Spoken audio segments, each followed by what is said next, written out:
There is absolutely no fucking chance that Ellie could ever be interested in a guy. So what does he do? He removes the only male character of similar age that Ellie interacted with in a positive manner.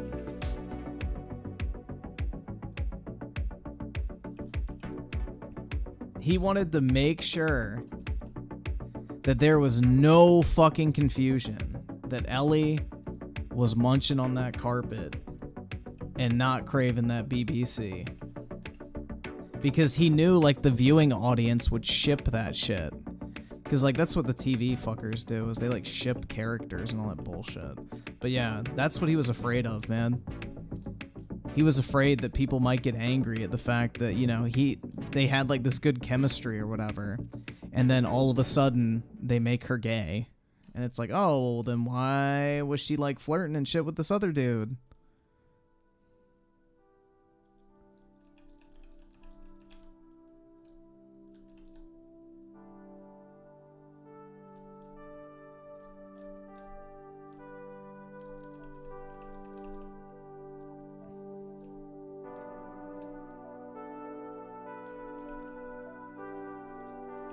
Dude, it felt so out of place in Last of Us 2.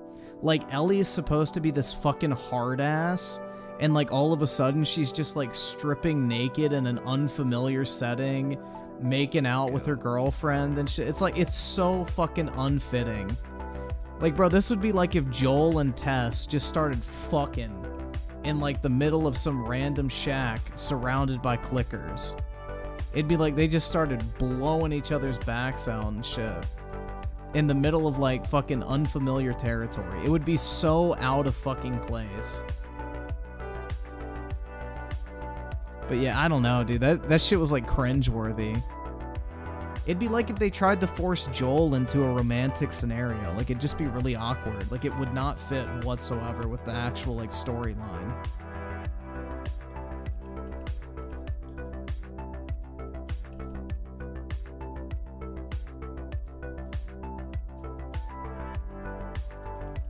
It's pretty fucking funny. But yeah, those portions felt really out of place. Just like the Abby Zilla sex scene was so fucking cringe, man. It just didn't fucking fit, bro. It did not fucking fit in the theme of that game. Like, you're trying to sell like this dark, gritty, like hard-ass type fucking character. And then all of a sudden she's getting her fucking back blown out. And then the other one's like scissoring with her girlfriend. Like, bro, what? And they're supposed to be like laser focused on whatever mission they're going on. But hey, man, always down for a quick pound, right? Hell yeah.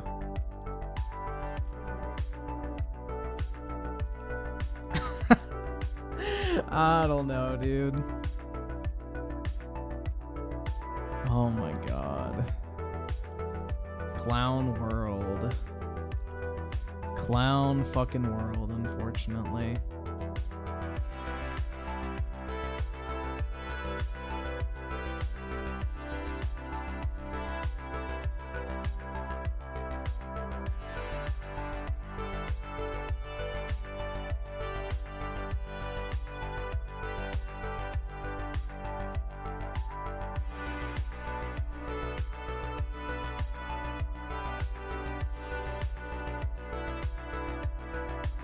Bill Clinton with the 5 just saw a tweet defending Aloy as lesbian because Elizabeth was revealed to be in Horizon Forbidden West and Aloy is her clone. They are saying she's genetically gay. Oh my god. Wait, I thought there wasn't a gay gene, guys. I thought that entire theory of genetically being homosexual was completely disproven. What? Are you saying that gay people are genetically different from straights? Oh no. So they are different after all. What a bunch of fucking retards, man. This is what I mean. These type of fucking dipshits dig their own fucking grave. These type of fucking dipshits dig their own fucking graves. Every single time. It's just hilarious. It really is, bro. Either subscribe, donate, or get the fuck out. Holy shit. Weaponized autism with the 2. Abby doesn't fit at all unless she has some roids. Yeah, for real. It's just so fucking unrealistic. Duke Crumble Tree with the 2 months. What's Nintendo doing? Pokemon NFTs? If only, man. No, basically a convicted felon has to repay them for his crimes, and apparently that's bad in the internet's eyes. Vesnia with the 2. You don't like same-sex teen romance, you bigot? I know, man. I'm sorry. I'm not really a fan of watching 13-year-olds make out. Bruh. Groovy with the 2. It's like trans allies trying to protect PETA. Yeah, basically. It's like literally, yeah, it's like, you know, they always argue, like, stop trying to group trans people in with pedophiles, and then trans people will go and defend the pedophiles. And it's like, well, you're kind of making it hard to not. Like, shit. It's like furries, bro. They always act like they're so above, like, ever harming an animal, and here they are constantly getting caught with, like, fucking literal dog rape, like, videos on their fucking computers and shit. It's like, well, they always go, furries aren't like that at all. We're not attracted to real animals. And then every other week, another furry gets busted for literally, like, jerking off to fucking bestiality. And it's like, dog. No pun intended. But yeah. It's like y'all are literally arguing against yourselves. You're not really helping your case. Brian with the 2. Cannot wait for golfing in season 2. I think there's going to be a lot of people angry about that shit. There's going to be a lot of people angry about that one. I wonder if they'll change it.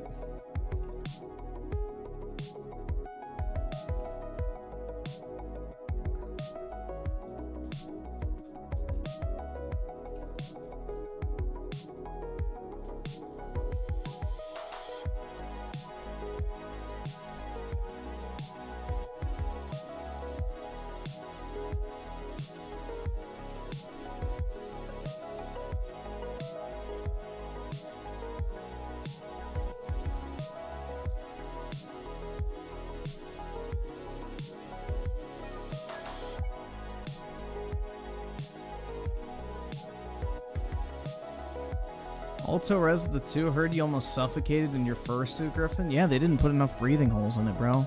It was terrible.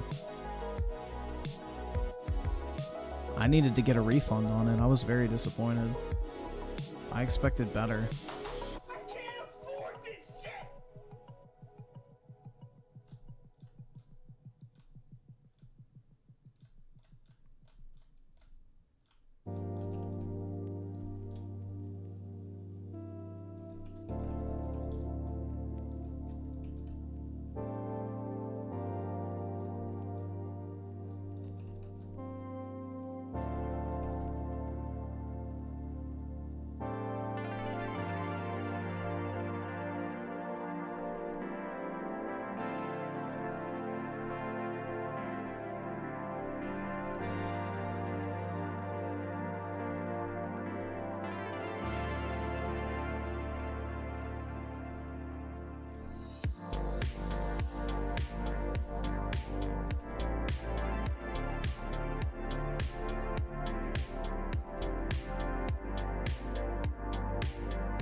Yeah, I'd get a dragon one so I could be a draconian like Nintendo. Ha ha ha, true.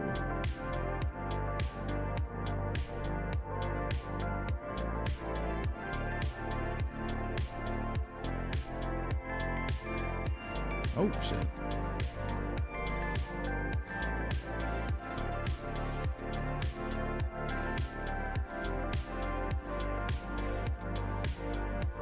I'm not even gonna watch season 1 of The Last of Us.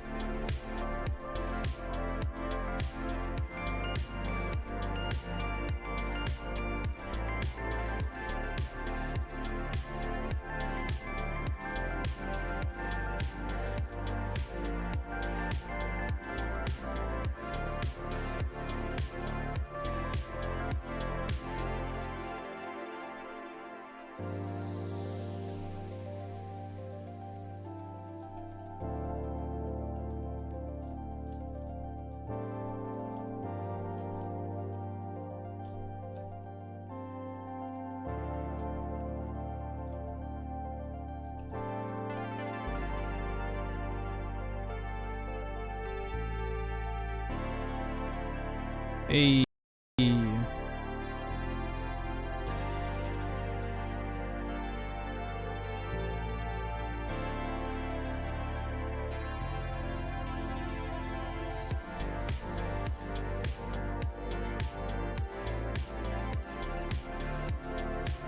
Yeah, I just can't see fucking Pedro Pascal as Joel.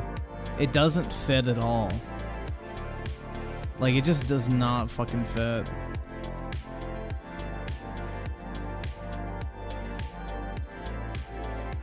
And then Fetal Alcohol Syndrome, the actress, just doesn't fit Ellie at all either.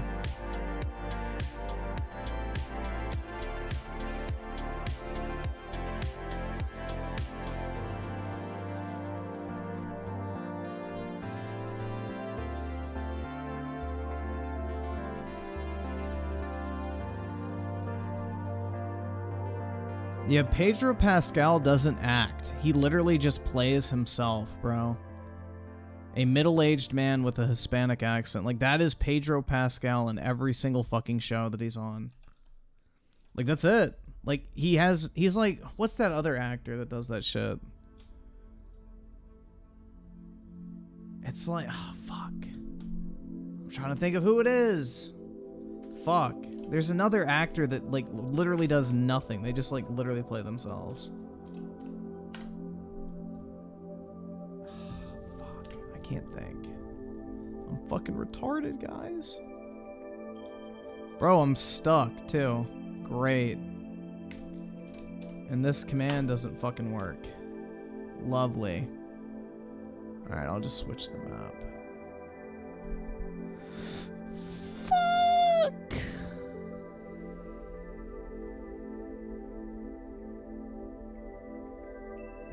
Nah, not Ryan Gosling. Fuck, I'm trying to think.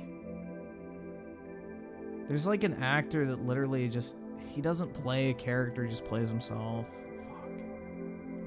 I can't remember who it is. But it's like that, basically. They don't, like, actually act. It's just people like them.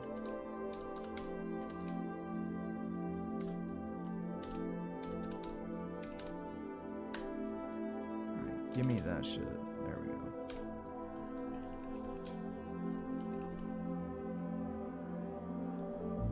Yeah, Adam, that's a good one. That's not who I was thinking of, but Adam Sandler is spot on. Adam Sandler does not fucking act. He just does the same fucking character in every single fucking movie.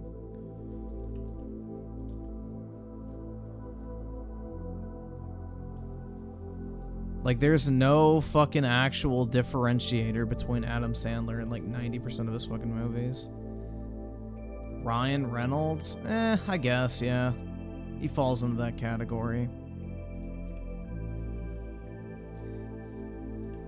I guess you could say, Jack Black as well. He basically just does the exact same thing in every fucking role. He's the funny fat guy.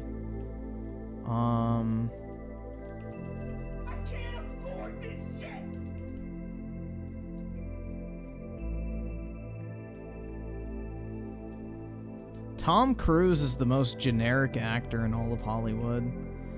Like, if you're like, yeah, we need a white male actor that female audiences like, they're like, oh, Tom Cruise.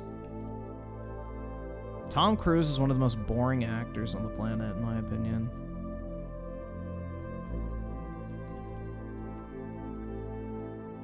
Yeah, Seth Rogen, I guess you could say, too. He's ha ha ha, I'm a stoner, bro.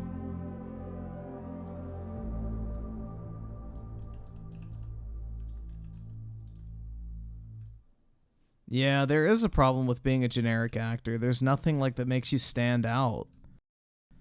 You're like, oh, I'm watching a movie that literally anyone could have played this role. Like, anyone could replace Tom Cruise.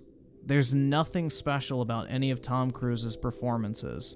that are like, damn, man, I'm really glad that out of everyone, Tom Cruise played this fucking role in the movie. Like, has anyone ever watched a Tom Cruise movie and been like, damn, I'm really glad that he was the main actor? Because I don't. He has, like, no actual, like, fucking style, if that makes sense.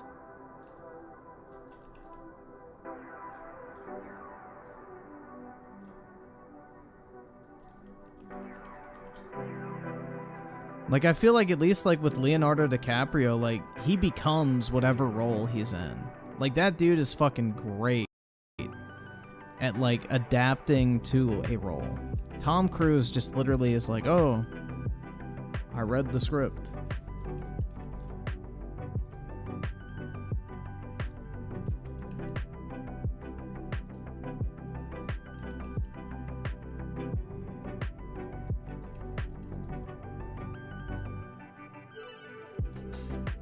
But yeah, I really can't think of like one role where I'm like, damn, man, Tom Cruise was really good in that.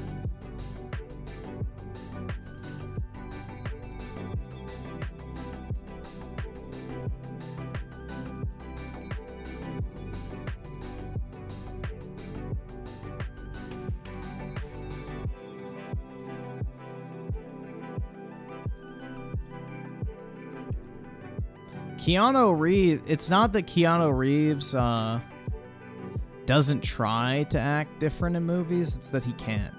Dude, Keanu Reeves is one of the worst actors of all time. I will die on that fucking hill. Like, that dude could not project emotion in a role to save his fucking life. Like, bro, Keanu Reeves is a terrible fucking actor. He's just popular, so people like him because he's a good guy. Reddit wholesome, blah, blah, blah, whatever. He puts butts in seats, so he gets roles. But I think he's a terrible actor.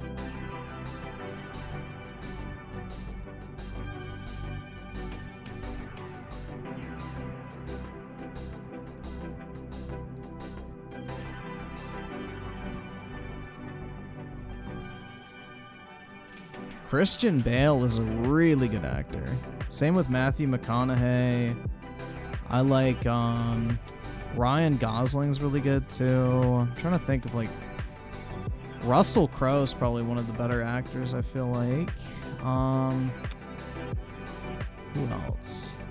I'm trying to think. I don't really know many actors. I mean, obviously Leonardo DiCaprio is probably the GOAT.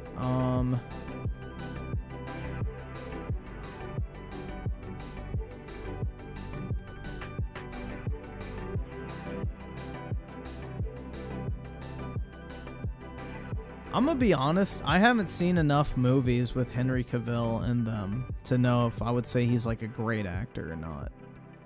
I like Henry Cavill, but I haven't seen enough stuff. Because, like, let's be honest, guys, in like Man of Steel, for example, he doesn't exactly have a personality. He's pretty fucking cookie cutter.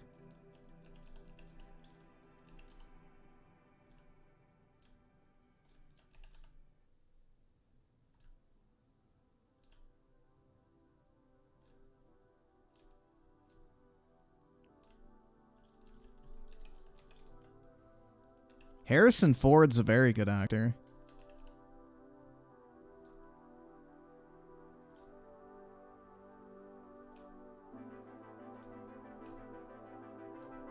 He's just old, bro. Disney's just fucking raping him again. That's one of the better episodes of South Park, bro. The raping of Indiana Jones. Have you guys seen that one? That one's fucking hilarious. Disney and, or not Disney, George Lucas raped Indiana Jones. What was it? George Lucas and Steven Spielberg raped Indiana Jones, or whatever the fuck it was. That shit was fucking hilarious.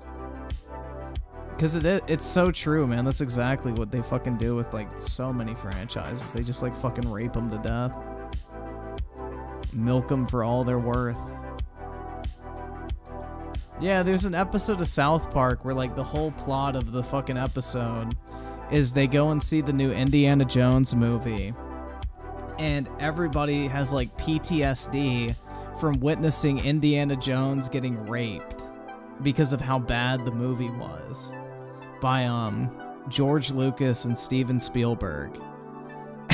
And like literally that's the whole fucking plot of the episode is like them, I guess, charging George Lucas with raping Indiana Jones. And it's really fucking funny. That's a good episode. That shit was really fucking funny. DJ Aftershock with the 2. Morgan Freeman and Patrick Stewart need to retire. I don't know who the fuck Patrick Stewart is, but Morgan Freeman has a goated voice. That's gonna be a major loss, bro, when he's like dead. That dude has like one of the best voices of all fucking time. Hopefully they make like an AI bot out of him. Bro, they should replace him with Siri.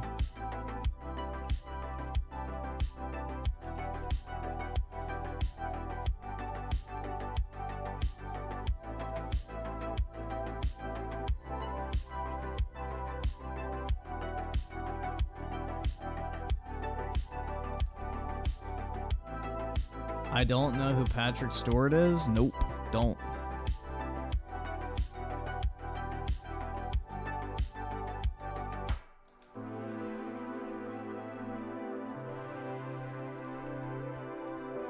Yeah, didn't Morgan Freeman play God in like that fucking Bruce Almighty movie or whatever the fuck it was called? I forgot.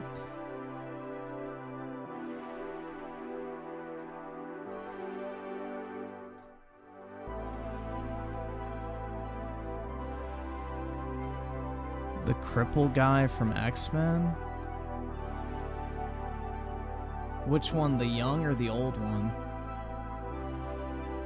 Because I know about the young one, I don't really remember the old one. But I know there is an old version of him.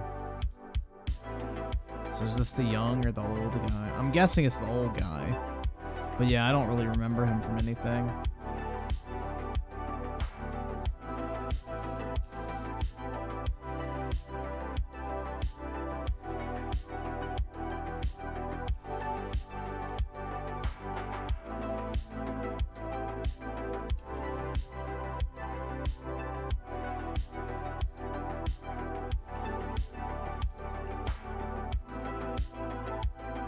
The Chin Pokemon episode? Yeah, that was pretty good.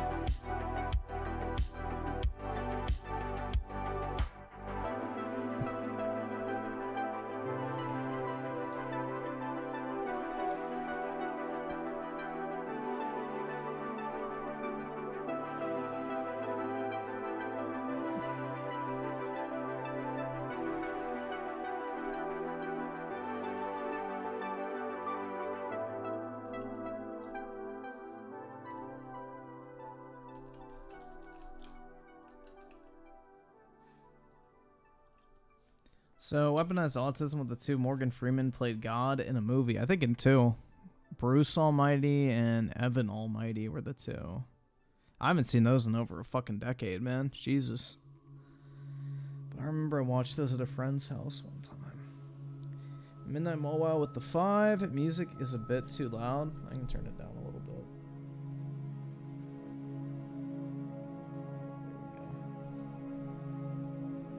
And any opinion about Samuel L. Jackson, Christian Bale is so good, the Batman movies, and American Psycho? Alright, I'm gonna have a hot take on Samuel L. Jackson. I think he's decent, but he kind of gets repetitive. I think his best role was in Star Wars, personally, because he didn't have the motherfucker type shit. I don't know. The whole, like... I don't know, man. The whole, like, persona of him just being, like, motherfucker all the time, I just don't really like that much. I think it's kind of boring. It's just very repetitive.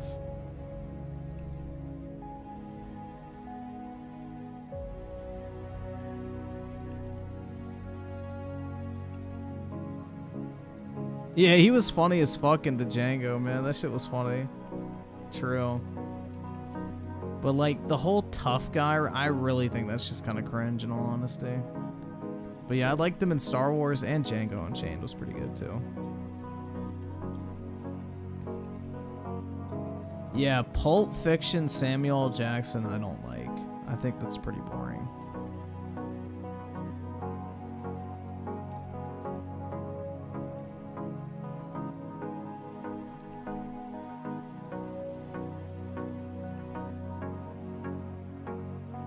What was that other movie he was in?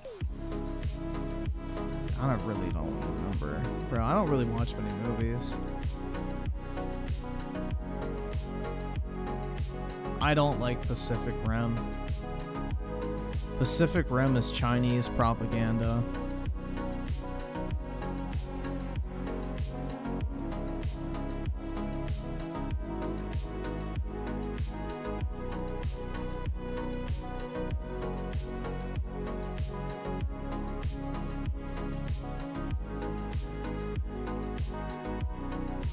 Marvel is garbage.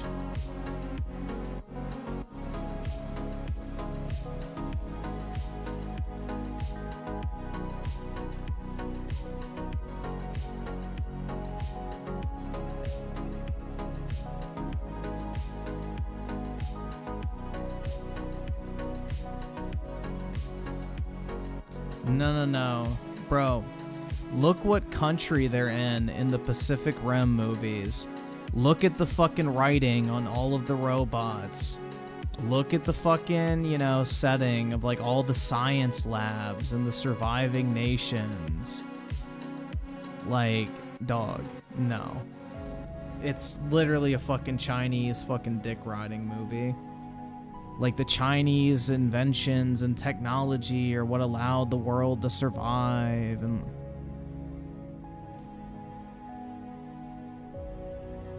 it's to make China look technologically advanced. That was the whole fucking point behind it.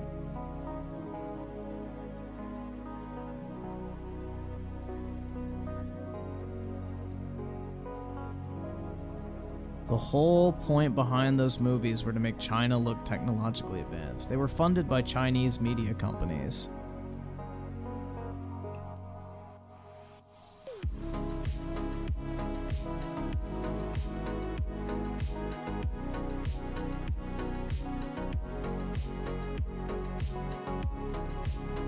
Yeah, I'm pretty sure the main funding studio behind it was Chinese.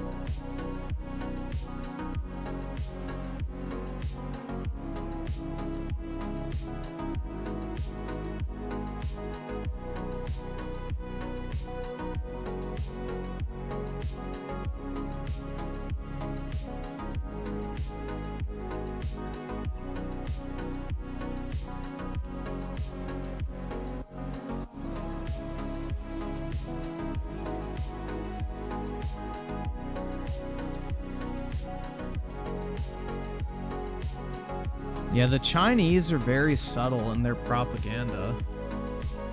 That's the thing.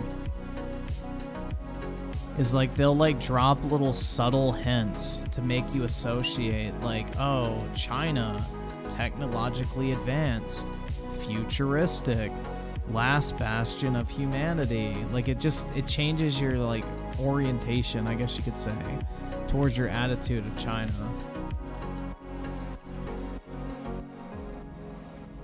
That's the whole point.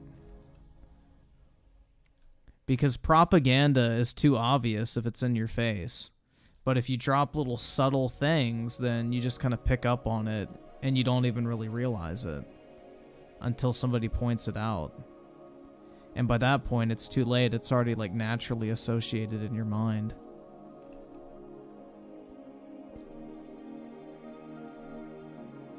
Why is it that every movie that has a setting in China shows off Hong Kong or Beijing and these sprawling skyscrapers with these clean, futuristic looking interiors and everything like that? Why is that the portrayal of China with beautiful clear skies, just this utopia looking thing? Versus, when in reality, the sky is so fucking disgusting. You can't even go outside on certain days. It's extremely overpopulated. The majority of the country geographically doesn't even have access to running water. Or, entire cities that are completely fucking empty because they overbuilt. So, yeah. No, the Chinese do this type of shit all the fucking time, man. Propaganda is the name of their game.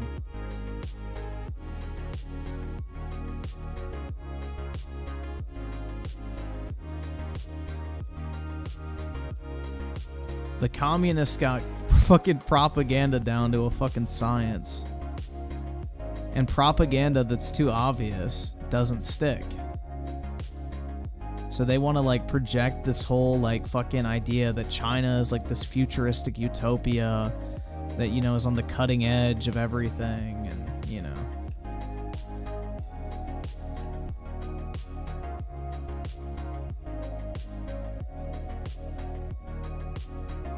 No, they got rid of the one-child policy when labor prices went up too high. Fun fact. They realized, oh, if we don't have a child workforce, then we have to pay more for labor. Bruh.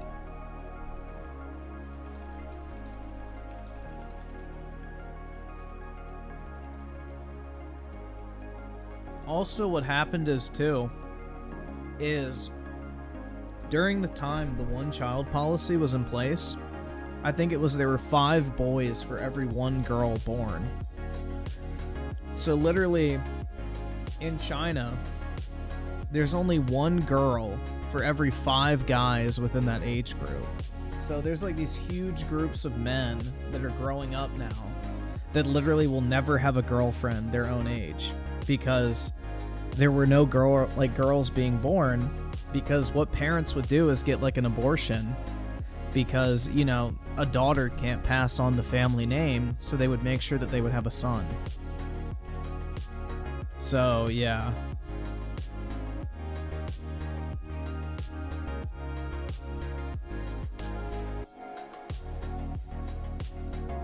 So basically they cucked their entire population of men.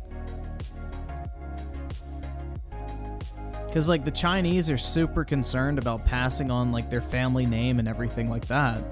So they would, like, abort their daughters and shit like that in order to make sure they had a son to pass on the family lineage.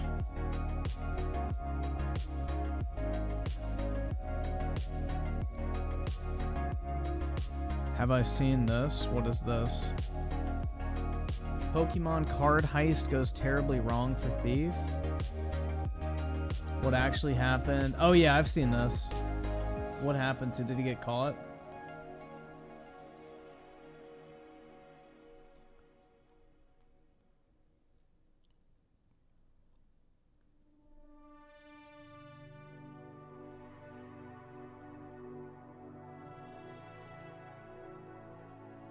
But yeah, I heard about that, man. That's why it's so stupid to invest in modern trading cards. Like, this is just proof that, you know, all these dipshits that are spending $1,500 on Moonbryon. Like, dude, look at that stack of fucking alt-art Espeons. And that's probably not even a fraction of them that's been printed. Oh, hold on. Alright, it's showing up. Okay. But yeah. People who think modern Pokemon cards are rare are fucking stupid, bro.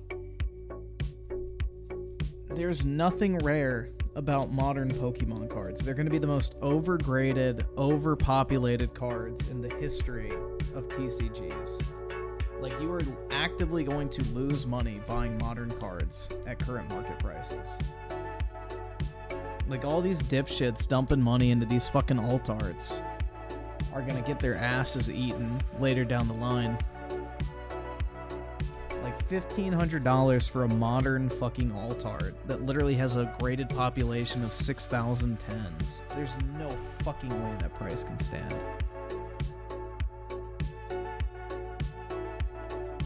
Ain't no way, man. If it don't make dollars, it don't make sense.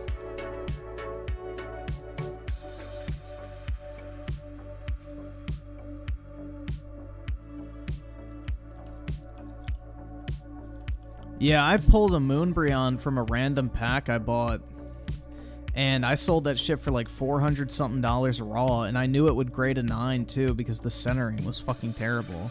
But some dipshit on eBay paid $400 for a fucking modern alt art. Like, what a fucking dumbass. Get fucking wrecked, nerd. But yeah, I just like, it's insane to me.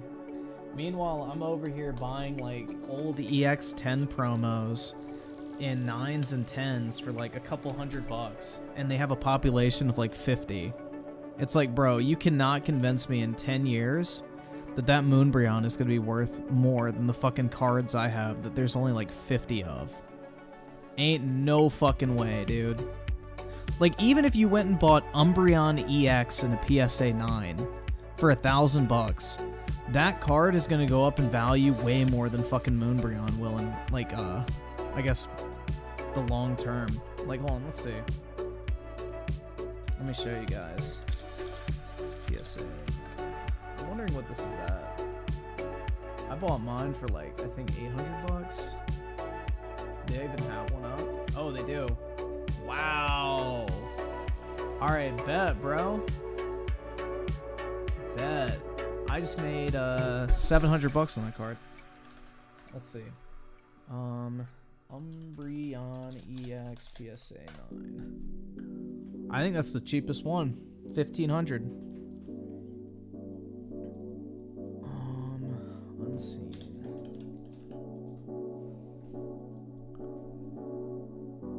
Okay, no, somebody has it for 1,200, but still, that's a really nice fucking profit. I'll take that any day. But bro, how are you gonna say like, oh wow, that's a fucking terrible picture. Hold on. Let me get a different listing. Oh my god, bro, what the fuck is wrong with eBay? Why are they like showing me fucking like 100 by 100 PNG file? Alright, so look at that card, guys. Like, this shit's fucking sick. And let's see what the PSA pop report is.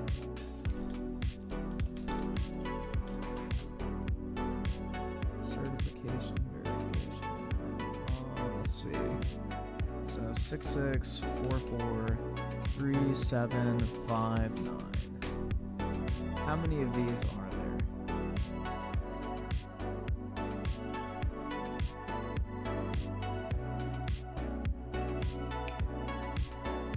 Oh my god, bro. PSA is making me press and hold a button to look up a cert number.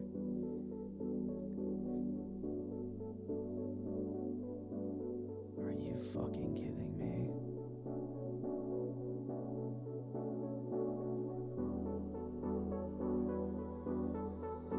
Oh my god, bro. It won't even let me look up a cert number. Are you fucking kidding me? Hold on. Let me open the app.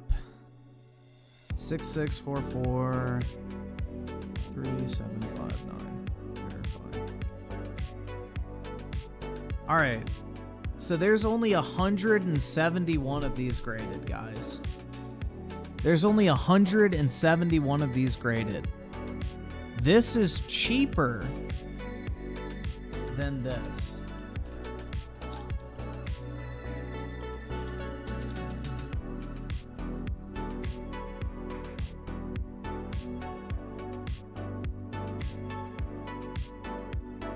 Than this. Look what year this came out in. 2005. This came out in 2021 and is still being printed to this day. Do you know what the fucking population is on this card? I think it's like 6,010s right now. Let's see.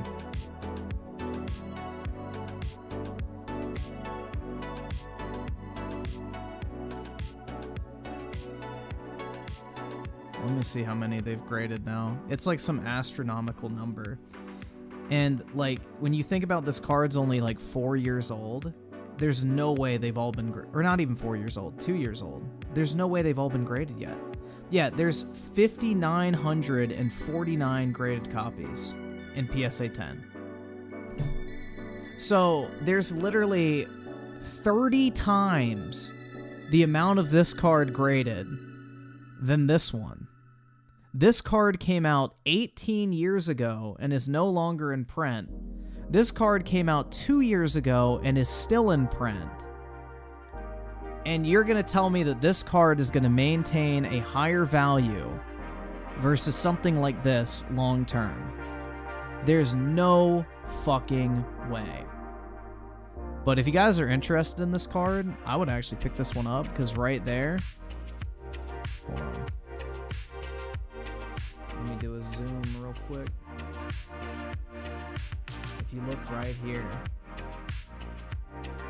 right there is a swirl, which I don't think is listed in the listing. If you look right there, that's a swirl, which dramatically increases the price on those old EX cards. Fun fact. So having a swirl right there on this card, which to the trained eye, I can spot, even with the shitty picture, that's a pretty good copy of this card, honestly. That's almost tempting to buy. But yeah, this card to me, there's no fucking way it maintains its value. I mean, by the time like that card is like fully graded, there's probably going to be like 20,000 tens. Easily. I think even 20,000 is probably a low number. Like, the amount of copies of that card out there is like fucking insane. To have 6,000 graded 10s in less than 2 years, or actually it's been 18 months. In 18 months is fucking insane. Like, that is not a rare card at all. And what's going to happen is once people no longer give a fuck about it, they're going to dump them like crazy on the market to chase the next, like, you know, gotta have card. And the price is going to fucking plummet. And people are going to get their fucking assholes eaten on it.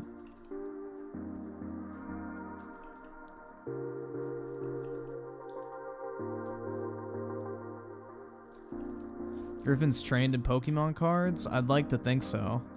I mean, shit, man. I bought mine for $800 less than a year ago.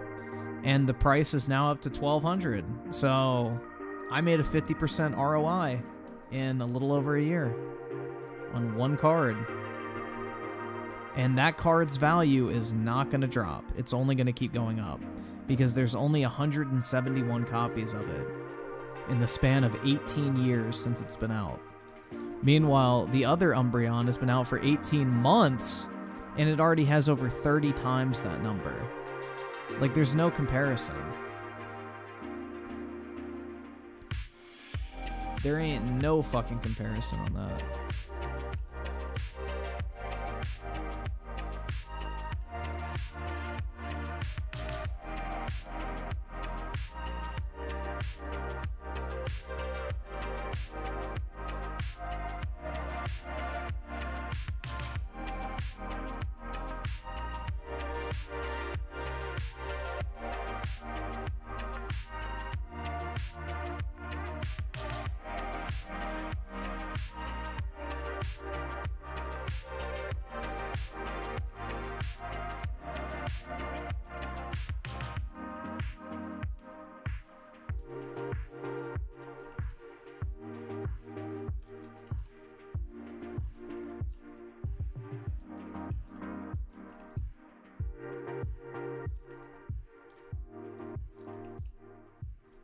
The only reason modern Pokemon cards are expensive is because they're popular.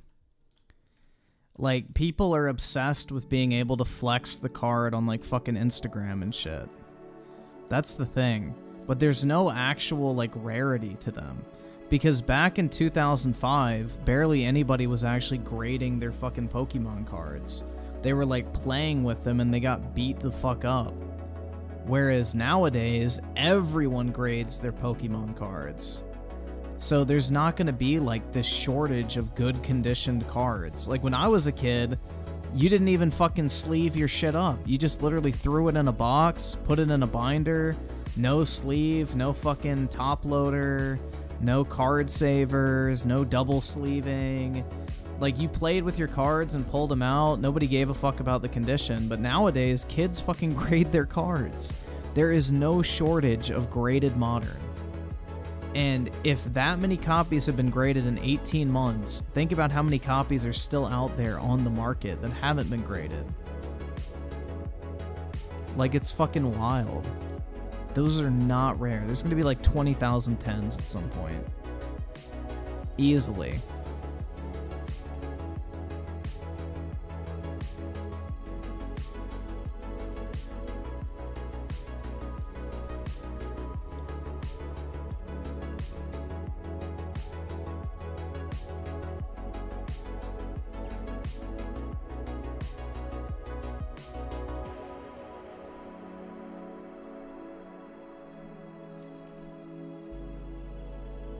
I would say the pandemic hype is kind of gone at this point. It's mainly organic hype at this point.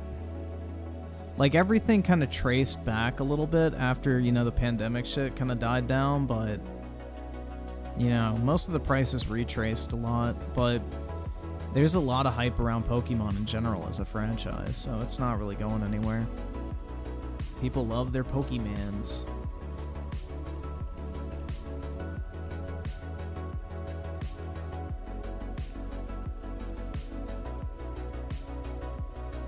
What was the last movie I watched? I couldn't even tell you. I don't remember.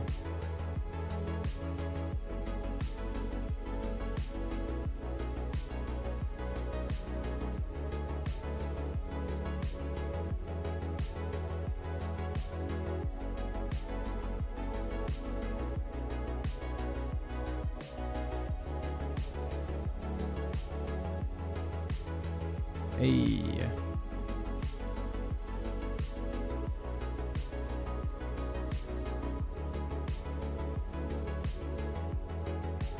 There we go. Fuck, I did... What? Damn, man. You sleeved your cards as a kid? I did not. Other than, like, super rare ones, I didn't sleeve. So, like, I would sleeve my EX cards, and that was about it. Like, my gold stars and shit like that, I never fucking sleeved. I didn't think anything of gold stars when I was a kid. I thought gold stars were just shitty fucking hollows, in all honesty. Like, I have zero nostalgia for gold stars whatsoever.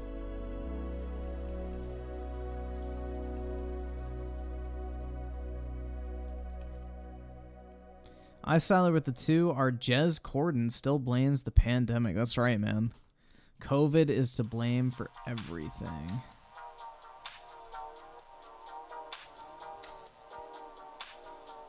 It's all COVID's fault that Xbox is the only company in the gaming industry that can't function.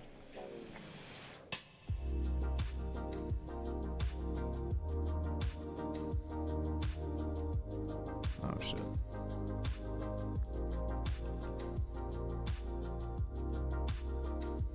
Yeah, the stimmy checks were boosting a lot of shit. That and the PPP loans.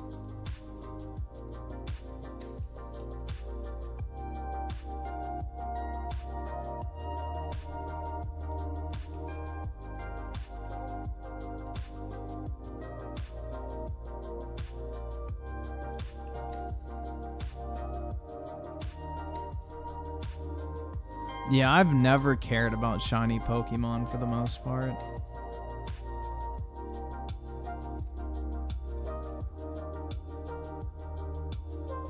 But yeah, gold stars were never my thing. But apparently they're super valuable now.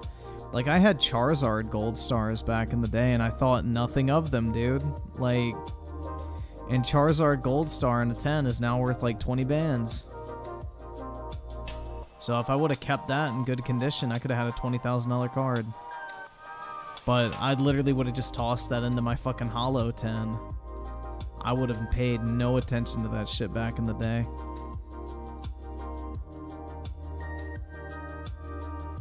Who should be on the dollar bill that isn't? George Bush. I don't fucking know.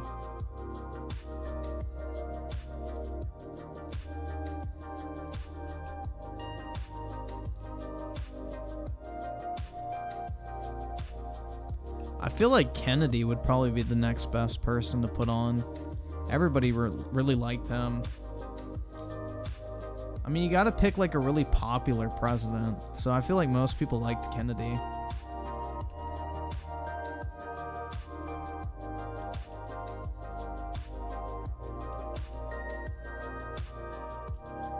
Bill Clinton?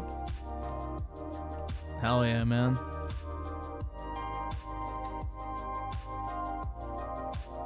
Then you could pay for your blowjob with Bill bucks. Nah, they won't put Obama on $1. He's too controversial. You gotta pick a president that everybody actually liked.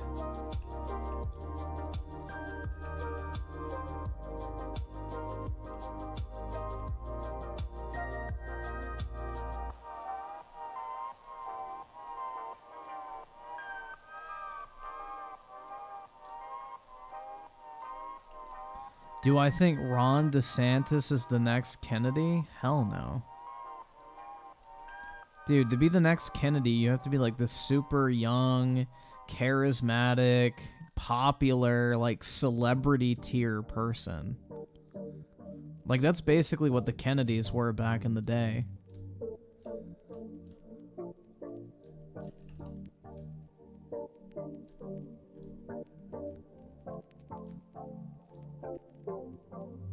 Hot to women as well, that's right.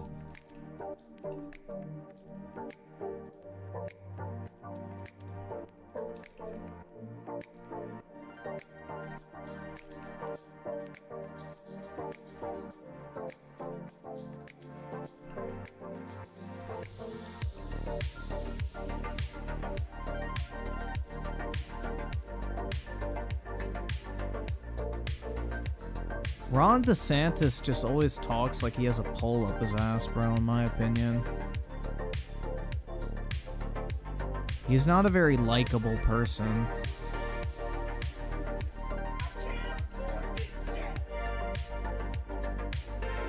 Yeah, Reagan would probably be a good fit, but the problem is nowadays he's too, like, polarizing, but back in the day, like, everybody loved Reagan. I mean, he has, what, the largest electoral victory of all time? So, I mean, he won more states than any other president in U.S. history, aside from, well, I guess George Washington doesn't count because there was only 13, but, you know. The only one that I think did better than Reagan was George Washington when it came to percentages. But nowadays, Reagan's way too polarizing. Because, like, the Republicans have, like, used him as, like, their fucking, basically, like, political god. You know, like, the Democrats hold up FDR, and Republicans hold up Reagan. So they've become, like, hyper-politicized figures.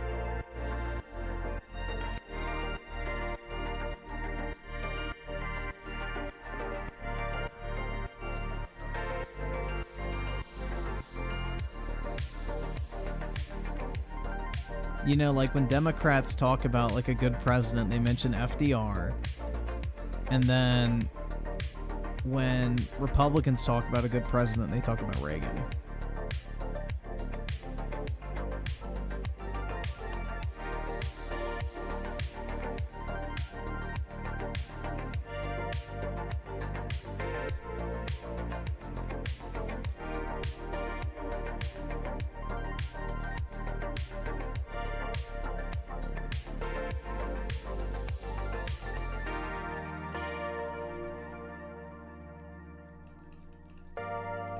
No, I think FDR was a political hack, bro. He's one of the worst U.S. presidents we've ever had. And the reason why we had to institute term limits. Weaponized autism with the two, that explains why Dems suck at economic. Yo, exactly. The New Deal was a fucking disaster.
Have you guys heard also? I saw that Quartering is launching like a political platform or some shit. I don't fucking know. I didn't really watch much of it, but apparently he's launching like a premium website or some shit that you pay like a membership, and he's gonna like hire a bunch of content creators and like reporters and things like that.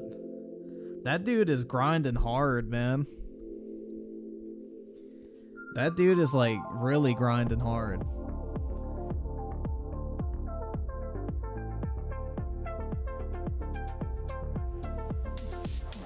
Nah, this sounds like more than like what Crowder's doing. Like he's hiring journalists and shit like that to like go and like report on stuff in real time. Like it seems like he's going like balls deep with that shit. No, I think it's more than what Tim Pool's doing, at least from what I understand.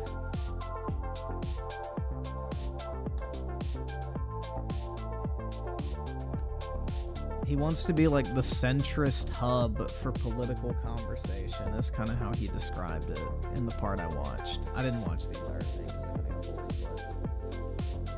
Yeah, Quarter Pounder's on the big things, man. That's the one thing you can never deny about the Quartering, is that dude's work ethic is fucking what the fuck is that shit? Gross. Like, Quartering fucking grinds his ass off, dude. 100%.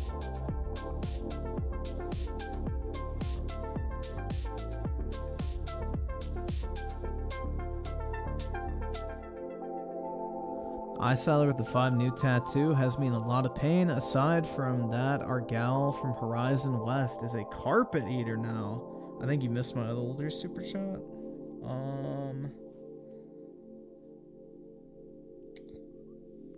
Oh shit, yeah. I saw her with the 5. Keem visiting Boogie is a big deal in my opinion. When Keem contacts you, you drop everything and talk to him unless you're DSP. Yep. It's fucking pathetic.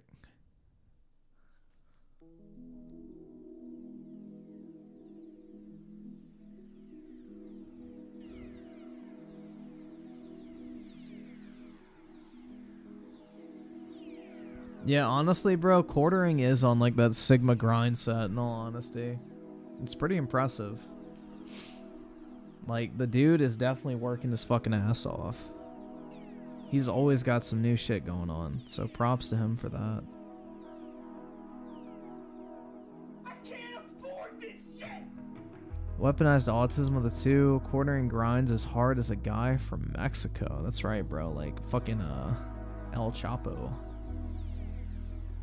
Hell yeah.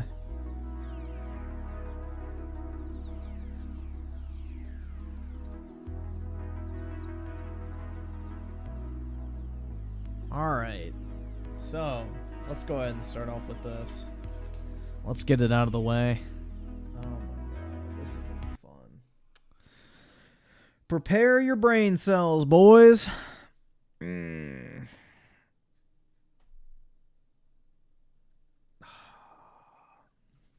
DJ Aftershock with the 2, you bought DeSantis' new book that he's promoting? No. Why would I buy DeSantis' book? I don't want to fucking read that shit. I don't care enough. Like, what is the book? I don't know, man. That just sounds kind of corny. I don't buy political books. This is too far. Nintendo just ruined the rest of this man's life. No. The man ruined the rest of his own life by committing a felony. Crazy. Actions have consequences, guys. What a fucking wild concept. Hi, you're a bird. I want to stare at your breasts, but birds don't really have breasts.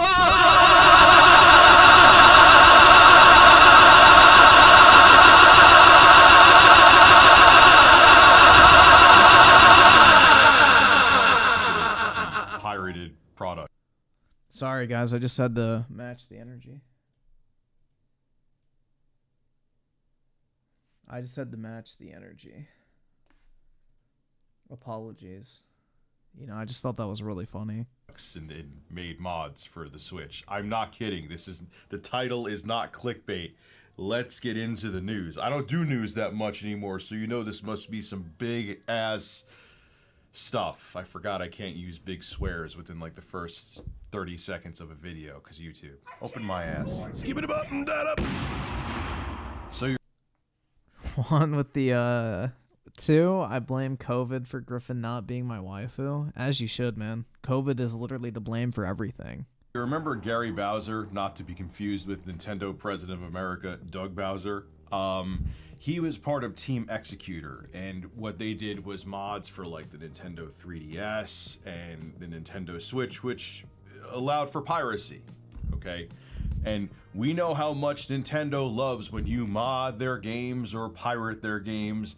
I always bring this up as an example. Someone ported Super Mario Brothers to the Commodore 64, the old ass system from the 80s, and they weren't selling it. It was free. It was like, hey, look what the... But didn't they have a Patreon, though? Let's see. Commodore. How do you spell that? I don't even know how you spell Commodore. Okay, there we go. 64 Mario Patreon.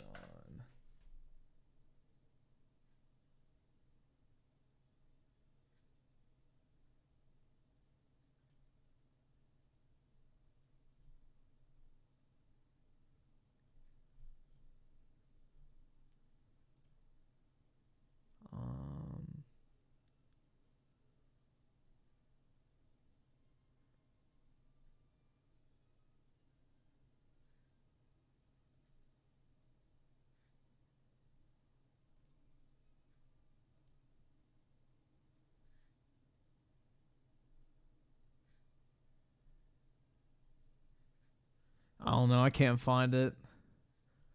But if they had a Patreon, I can see why they went after it. But otherwise, yeah, that is kind of stupid. That's not really that big a deal.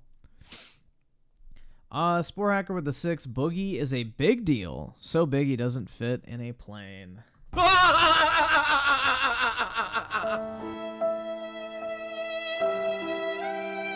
Sad. But yeah, I agree. Them porting a fucking game to a old ass system and not monetizing it is not a big deal. The Commodore 64 could do if you knew how to use the hardware. That was all it was showing. And Nintendo was like, nope, you got to take that down. We may hammered sales if everyone starts running and getting a ROM of Super Mario Brothers for an ancient, antiquated, unsupported... Yeah, as long as they weren't collecting money for it, I agree. I think Nintendo's just being petty at that point. That I agree with. I think that's stupid. Computer. But I doubt they filed criminal charges against them. That is Nintendo. There's a plenty of other examples too. I've talked about them before. Nintendo wants no one doing anything with their IP, even if it's just a fan service. And if that... Well, it's their IP. They can do whatever the fuck they want with it. Like, that's their prerogative, man. That fan service could possibly bring them in money. Nope. Don't want to hear it. Don't want to hear it. Even if there's a mod out there that may end up becoming a huge game, Nintendo will send a cease and desist letter as fast as you could say, Luigi has an ass. See, there's already someone knocking at my door. Too bad I'm not pirating anything, so they have... Sucks for them. They wasted their time coming here.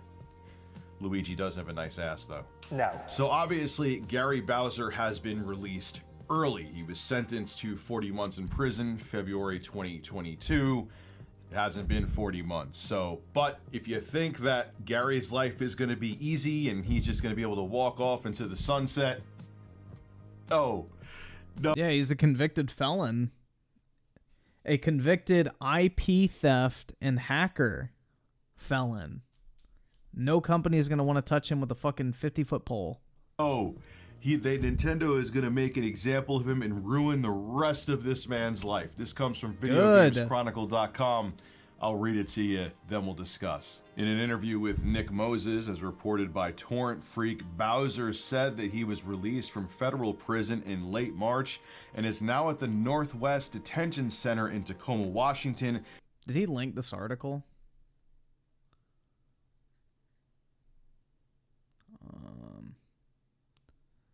Let's go here.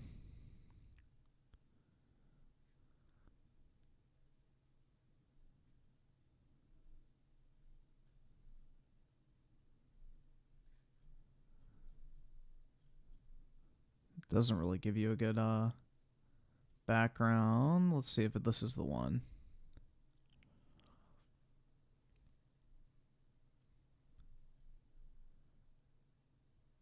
Yeah, so here you go right here. I mean, this is the part that let's see if Rich glossed over that. I'm just curious. With Nick Moses, as reported by Yeah, he glossed over this part, man. I think, right? Into the sunset. No. Nintendo is going to make an example of him and ruin the rest of this man's life. This comes from VideoGamesChronicle.com. I'll read it to you, then we'll discuss. In an interview with Nick Moses, as reported by Torrent Freak, Bowser said that he was released from federal... Yeah, so he skipped the part of being in a hacking group that in 2013 began creating and selling circumvention devices, enabling users to play illegal ROMs on consoles, including Switch and 3DS. So he glosses over the fact that this guy was like part of this hacking group for a fucking decade. Like, that's kind of a crucial detail to not leave out. It wasn't like he just literally did this once or twice. He was part of this shit for a fucking decade. Federal prison in late March and is now at the Northwest Detention Center in Tacoma, Washington, where he's undergoing processing before returning to Canada. However, Bowser now has to fulfill the other part of his sentence, in which he has been ordered to pay $14.5 million in damages, of which a $10 million payment to Nintendo is considered priority. So there's like, you're not getting off the hook. You got to pay at least $10 million. Wow, man. Continuing on. Well, think about it. It doesn't take very long to rack up $14 million in damages over the span of a decade. Like, just think about that for a second, guys. Like, how many copies of a game is that you would have to download? Like, 20,000 ROMs would have to be downloaded each year to rack up about, what, 12 million in damages? So it's really not an insane number to think about. Like, if 20,000 people used your website or services to illegally download a ROM every single year, that literally equals that number. That's not an astronomical number to think of. It's really not that high. In an interview, Bowser claimed he has paid $175 of this to date, which came from the job he was doing in prison. Nintendo's like, yo, man, you're working in the kitchen, scrubbing dishes, making $1 a day. That's my dollar. That's my dollar. That's what Nintendo was saying. Nintendo's the biggest hustler out there, man. But says that upon release, he will have to start paying a percentage of his gross monthly income to Nintendo. With the agreement with Nintendo, that is normal. The maximum they can take is between 25% and 30% of your monthly gross income. That is over a quarter of your income. And keep in mind, he still has to pay taxes too on the income that he gets. So yeah. So he's screwed. And let me continue though. Bowser, as he should be. He did this shit for over a fucking decade, bro. He was doing this shit before he joined the hacking group, apparently. Said, and I have up until like 6 months before I have to start making payments. Oh, how sweet of them. Nintendo's giving him 6 months before they destroy the rest of his life. In order to pay off Nintendo fully under this agreement, Bowser would have to earn at least $40 million before taxes. Now keep in mind, Gary Bowser is 53 years old, so that means that he's probably never going to pay Nintendo in full. He's going to be paying Nintendo. I think you have to qualify for Chapter 7 bankruptcy, though.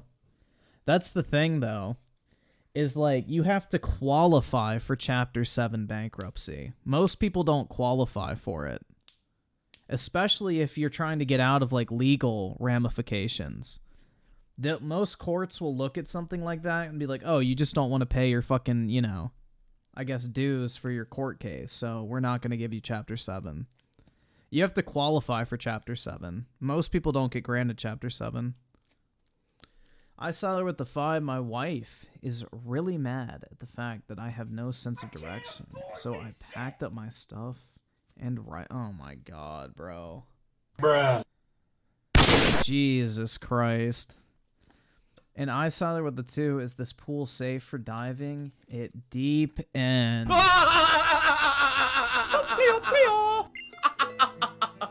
Jesus.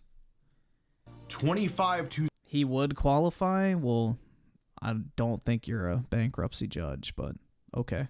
30% of his monthly earnings for the rest of his life until he is dead. Nintendo has given him a life sentence of financial servitude.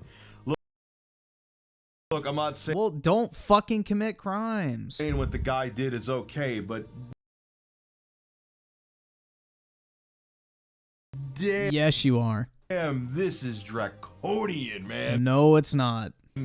This is they want to make sure that the entire world knows you with. Also, it's a judge or jury that awards the amount of money. Just FYI. Nintendo does not get to determine how much money he has to pay. Fun fact. The jury and the judge award damages.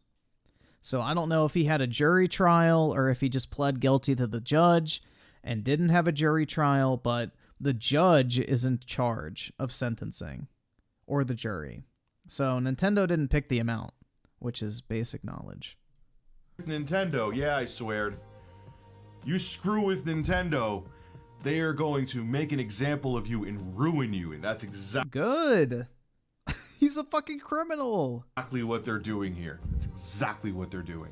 Now, Nintendo's lawyer... He's a literal career criminal, bro. He did the shit for over a decade with this hacker group. And then apparently he did the shit before that hacker group as well. comes forward here and says some interesting stuff to Video Games Chronicle. I'm going to read that too. In June 2022, a transcript of Bowser's sentencing was received by Axios, in which Nintendo lawyer Ajay Singh reportedly said that the sentencing was a unique opportunity to send a message about piracy. U.S. District Court Judge Robert Lasnik seemingly agreed with Singh, stating that TV and movies regularly glorify hacking as sticking it to the man, giving the impression that there's no harm in it given how much money large corporations make.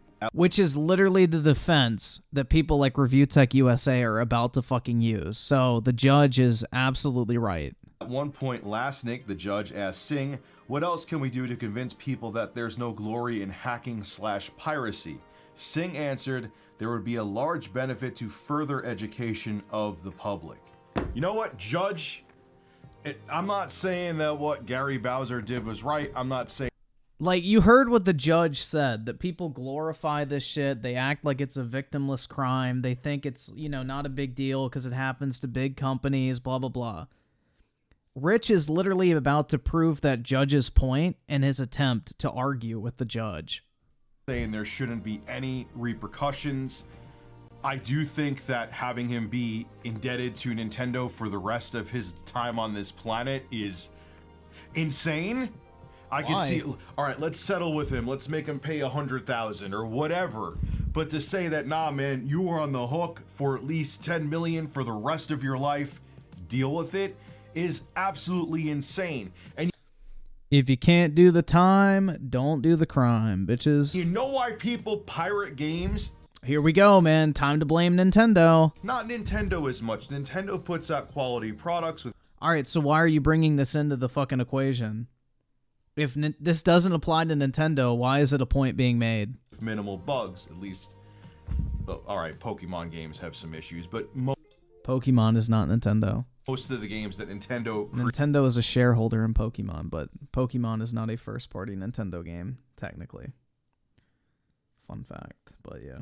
creates come out of the gate with minimal bugs. But the reason why, or a huge part of the reason why people pirate, is because the games come out like buggy crap. They come out of the gate broken. Look at The Last of Us Part 1 for PC. It's a complete disaster. It's an absolute disaster. So people are like, why am I gonna pay for this? Screw it. I am just gonna get I'm gonna get a pirated copy of it.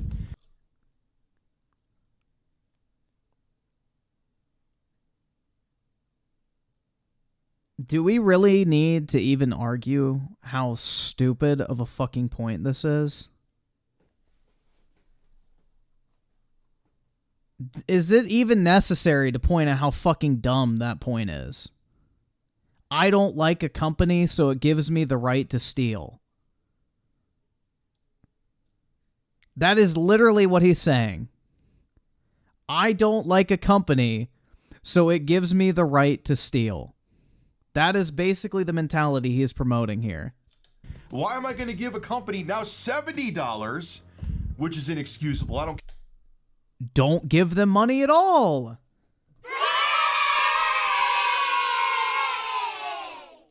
You don't have an entitlement to play a fucking video game, bro. If you don't like the company and you don't like the price they are selling something at, don't play the game. You are not entitled to play a video game because you fucking believe that somehow you are in the moral fucking right. That is beyond idiotic. care. Oh, it's $70 because it's next gen games and it's more manpower. You're making a killing. I'm not going into the numbers again. I've beaten those numbers to death. You're making a killing off of microtransactions, and you're making ton. Nintendo's making a killing off of microtransactions in Breath of the Wild, too. Yeah, for sure. Of revenue each quarter. Activision, EA, Nintendo, Microsoft, the list goes on and on. Don't tell me you need to bring up the prices. And you Nintendo, you are making games for a mobile chip that came out in 2015, the Tegra X1, which powers the Switch, and you increase the price. Bro, he's literally victim blaming right now. He's like saying, well, Nintendo, if you wouldn't have raised the price, then this would have never happened. Bro, this shit happened before Nintendo raised the price on anything. This guy was convicted and sent to prison before Breath of the Wild's price point was even a fucking whisper in the wind. Of Tears of the Kingdom to $70. Do you have a current gen console that's at least as powerful as the Xbox Series S, so it takes more development time? That's the weak excuse that Sony and Microsoft use and other third-party developers use, which is not true, but at least they have the weak sauce argument that they're on newer, more powerful hardware, even though that argument doesn't hold up. What the hell? What excuse do you have? Your excuse is, our competitors are charging more.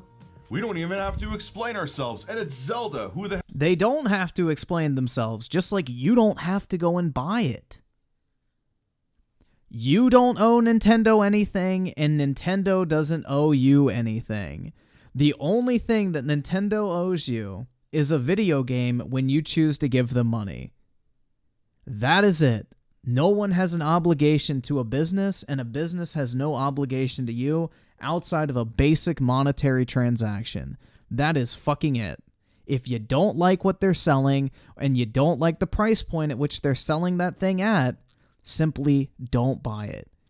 You are not entitled to whatever that company is selling, whether you believe it to be morally righteous or like, it's so idiotic.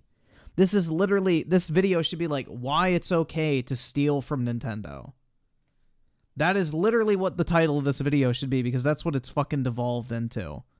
It's why I think it's okay to steal from Nintendo. Like, that is what we're discussing here right now. Why Nintendo's actions have promoted, the morality of, I guess, pirating their software. The hell's not gonna buy it? That's exactly what Nintendo's saying. But that is the exact reason why people go to piracy, because they just things like that piss them off. No, it's because they're fucking immoral and they're fucking thieves. Oh my god, dog. You don't have a right to steal because a company increases the price. I'm sorry, like, there is no defense of fucking theft. They are committing a crime. You are making excuses for literal fucking criminals. This shit is insane. You were selling the game at $59.99 too. No, they weren't. Breath of the Wild 2 has never been sold at $59.99. So that makes people angry. They see that you're trying to screw them over. So instead of going, hey, piracy does not equal theft. Bruh. I pray that is a troll comment. I will give you the benefit of the doubt, but I pray that was an ironic comment. I'm not going to lose my shit. But, bro, I hope that was, a situation where, oh, fuck, the clip doesn't work. You do a little trolling. I'm just gonna take it in the ass and spend $70 on the game. They go, no, I'm not gonna do that. That's right, guys. If you buy a video game through legal means, you're taking it in the ass. You gotta stick it to Nintendo and steal it instead. Bruh. I'm gonna pirate the goddamn game because Nintendo isn't pro-consumer. No company is pro-consumer. Oh my god. I guess it's okay to steal from every company because, they're not pro-consumer. I can't afford this shit. Bruh.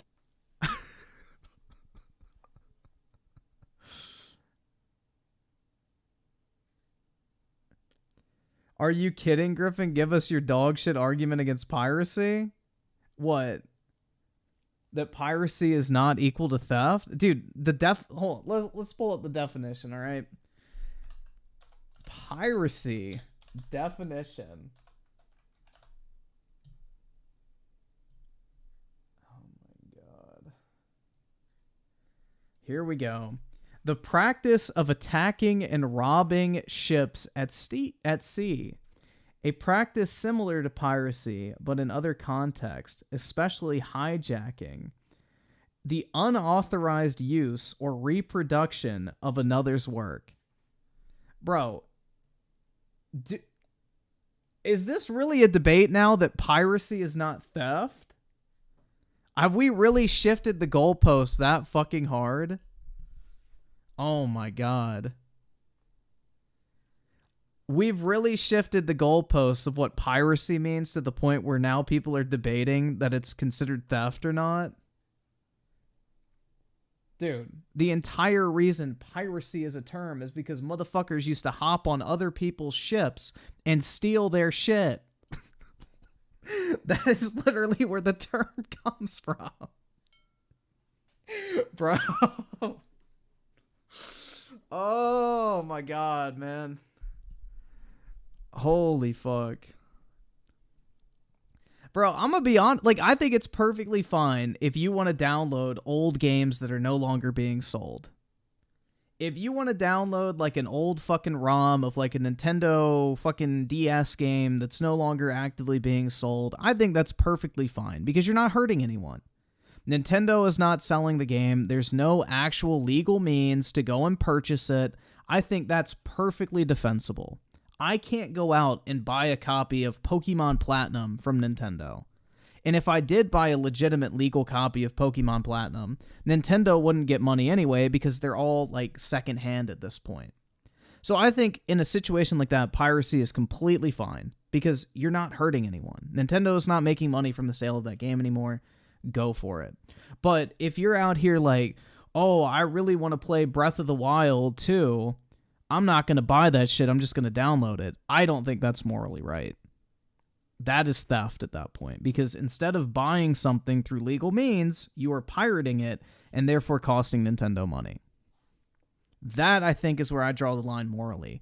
If I can go out and legally purchase a game on the market that directly supports the actual people who own that game, then I will go and buy the game. But if it's a game that's no longer being distributed or being sold by the actual owners of said game, then I see no problem in downloading a ROM. So that's my stance on piracy. I don't really care if you're doing it with, like, old games, but I draw the line at, like, downloading games that are, like, I guess, new enough to go and buy actively. Like 3DS games, for example. You can't fucking buy that shit anymore. So I would say at this point, pirating a 3DS game is perfectly fine because Nintendo basically said, we're not selling shit on the eShop anymore. So I think that's fair game at this point. I mean, it's the only way you could ever get those games now. is by downloading the ROMs, basically. Because Nintendo doesn't sell new or digital copies of those games anymore. So I think that's fair game. But yeah. Downloading Switch games illegally? Yeah, I kind of draw the line there. I think if you're gonna pirate a Switch game and like download it on PC, you should at least go out and buy like a physical copy of the game to support the devs. I know that sounds corny, but personally, I don't like theft. I have zero sympathy for thieves, and I don't fucking like that shit. So, you can agree or disagree. I don't really care, but the fact that we're actively advocating for literal felons and IP thieves is pretty fucking sad. So, yeah, okay, what Gary did was wrong, but there's a reason why this happens. Gary Bowser isn't the cause. He's the... Bro, it's like literally the same argument that people use for like fucking drug dealers. Oh, he's a good kid. He's just a victim of circumstances. He didn't have a father figure. Blah, whatever the fuck. Ma'am, your son sold 17 tons of fentanyl. It's okay. He didn't know what he was doing. He's a victim of his environment. He never did it because he wanted to. He did it because he had to. Like, it's the same fucking argument, bro. Oh my god. It's just... Save the fucking sob story, man. This is a 50-year-old fucking man that got caught illegally selling Nintendo's IPs. Get fucked, nerd. You played with fire and you got fucking burned. Boo fucking who. Spare me the sympathy. But there's a reason why this happens. Gary Bowser isn't the cause. He's the symptom of a bigger problem. And the bigger problem is people are tired of broken games and having the money ripped out of their pockets if they want to buy a game. There's no reason that Tears of the Kingdom should be $70. There's no reason that other developers should release broken games and broken ports. If those things stopped, if the companies were more pro-consumer, these things would happen less. It doesn't matter. Oh my god. Expecting a company to be pro-consumer is like expecting the sun to set in the morning and rise in the evening. Companies are literally legally obligated to their shareholders to maximize profits over all other issues. And if you don't believe me, look it up. Because that's an actual fucking law. Oh my god. It's like this sad fucking justification. Like somehow Gary Bowser is the fucking victim in all of this, man. If Nintendo just would have been a little bit more pro-consumer, this would have never happened. And he would still have his life. Oh, fuck me in the ass, bruh. Jesus Christ. But, you know, The Legend of Zelda is $70 because, hey, other companies are doing it. Gee, I wonder why Nintendo people want to pirate your games. Maybe because they get pissed off when you do things like that? Anyway, links below in the description. Make sure you subscribe to Review Tech USA and RTU streams on May 1st, Yeah, like, I don't know, dude. This is not a good look. I mean, this video should literally be called Why It's Okay to Steal Nintendo's Games. I mean, that's literally what was just, like, explained to me, personally. Like, this is literally, like, some communist fucking bullshit, like, eat the rich. That's what this shit sounds like, bro. It's literally the mentality of, I can steal from Walmart because Walmart can afford for me to steal from them. But if enough people do it, the Walmarts close down. Then all of a sudden, you don't have a place to go get your groceries. And guess what? The hundreds and thousands of people that Walmart employs in those communities no longer have a fucking job. So for all these dipshits that act like theft is a victimless crime, it's just beyond ignorant. It's beyond fucking ignorant, dude. This whole mentality that theft is a victimless crime is one of the biggest dumbass takes in human history.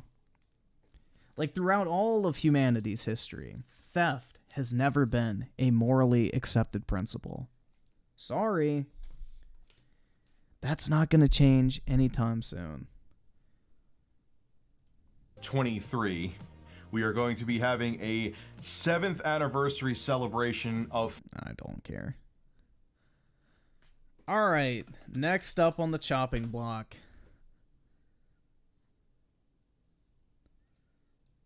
When it comes to Nintendo sending their legal assassins, they don't mess around. There are times where people feel it's unjustified, like when fans are expressing their passion through fan projects that Nintendo, copyright strikes or take down through legal means.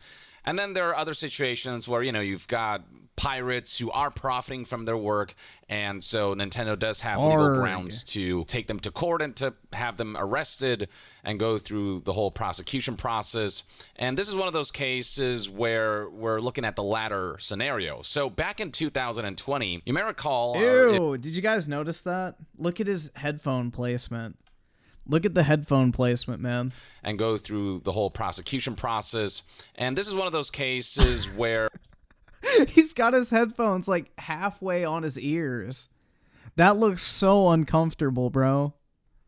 We're looking at the latter scenario. So back in 2020, you may recall, or if you kept track of the story, that there was this piracy team called Team Executor, whose various members were arrested by the Department of Justice. Team Executioner is a criminal enterprise that profits from pirating video game technology. Now, the key word here is profiting. It's one thing to hack a device and to share that knowledge. It's another thing to take that knowledge and use another company's product to make a profit for yourself by distributing these devices or hacks that could damage the company. If you're making money by damaging another company, then obviously that's, you put yourself in a situation where legally you can absolutely be pursued. And that's kind of how Team Executor operated. Team Executor... Okay, so case shut, cut and dry. They committed a crime. They hurt another company's ability to function in the free market. Let's close the book on the shit. I feel like that's pretty much all we need to know, right? That's all we really need to know at this point. But no. Just you wait, guys. We're heading down a very similar path to what we just fucking witnessed. Don't you worry. Let's see. I saw her with the 5 Redfall out in 2 weeks or so and still hasn't went gold. Bro, that shit's it's an embarrassment. Redfall is going to flop hard. Azul with the 2. People just want free things. No need to sugarcoat it. Yep. It's entitlement. At the end of the day, it all comes back down to entitlement. They think they deserve something because they want it. They don't want to pay money for it. They think that they're somehow entitled to play video games because,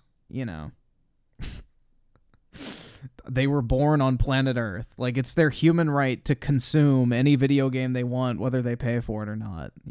That's how it works, apparently. Alto Res with the 2. I'm going to pirate Apollo. You can just have him, man.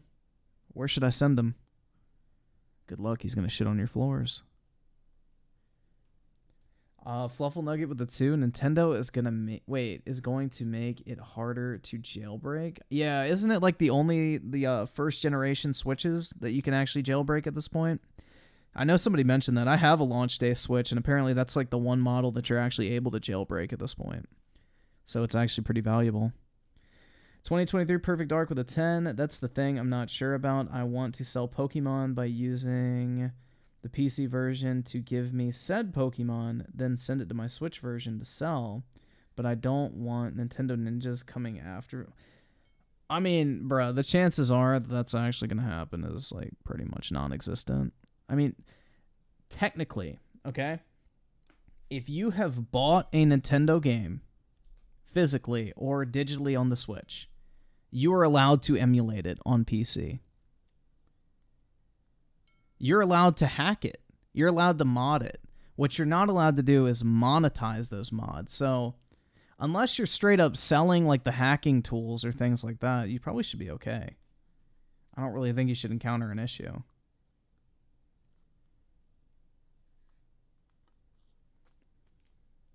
But yeah, as long as you actually own a copy of the game, there's nothing wrong with emulating it. That's perfectly legal to do. Emulation is 100% legal. It's illegally obtaining the ROMs, which is illegal. That's the, I guess, legal line that's drawn. Emulation in and of itself is completely fucking legal. Modding video games is completely fucking legal. Monetizing those two aspects is where you get into the legal kind of darky, murky waters of the Nintendo ninjas. Is widely known for creating hacks that bypass digital restrictions on Nintendo consoles. 2 members of Team Executor were arrested recently. Max Loarn, a 48-year-old French national, and the 51-year-old Gary Bowser from Canada. Hey man, they were just kids. They didn't know what the fuck they were doing. Are in custody and charged in a criminal conspiracy. And today's video will focus on Gary Bowser. And yes, this is... They were kids, guys. They didn't know what they were doing. They were only 48 and 51. They had no idea what would actually happen. Like, Bruh. if you're 50 years old doing this type of shit, you know what the fuck to expect. Weaponized autism with the 2. I pirated Doom 64 before it was re-released. Yeah, I mean, that's the thing. If you can't actively purchase a video game, then I don't see harm in just downloading a ROM, because it's not available in the open market. Criminal conspiracy. And today's video will focus on Gary Bowser. And yes, this is not a joke. Bowser was arrested as a result of Nintendo's legal pursuits. Yeah, the irony is certainly palpable. And then there's this Chinese man named Yuaning Chen, 35, who still remained at large as of the publishing of this article back in 2020. But today, again, we're going to focus on Gary Bowser. There's an update on the kind of repercussions that he's facing, lifelong repercussions. But for further details about this arrest... Oh no, dude. Actions have consequences. The 3 indicted members are just a minority. There are more than a dozen Team Executioner members scattered around the world. So you hear that, guys, right? This is not just like some small games preservationist. This is a literal global hacking fucking organization that spans multiple countries. Like, this is not some fucking dude who's like, I really care about retro preservation of Nintendo games. This is like some dude in like a fucking organized criminal, like, or I guess organized criminal organization. But yeah, this is not like a bunch of fucking dipshits who just like fucking Donkey Kong and want to make sure they can play it in the future. This is an organized fucking group of people who are acting in tandem to make money from criminal endeavors. There is nothing innocent, or there's no fucking excuse for this type of behavior. They all knew what the fuck they were doing. These members help to code and create the Nintendo hacks, but they're also suspected of being involved in the production and sale of these devices. Again, that's where they open themselves to criminal charges and prosecution. Nintendo is legally allowed to pursue this particular case, and it is said right here by the Assistant Attorney General Brian C. Rabbit that this organization reaped illegal profits for years by pirating video game technology of U.S. companies. At the time of writing, it says right here... Hear that? Companies. Nintendo is not the only company that they harmed. Official Team Executioner website remains online, and Bowser also operated this website called maxconsole.com. But if you go to those websites right now... So look at that shit real quick.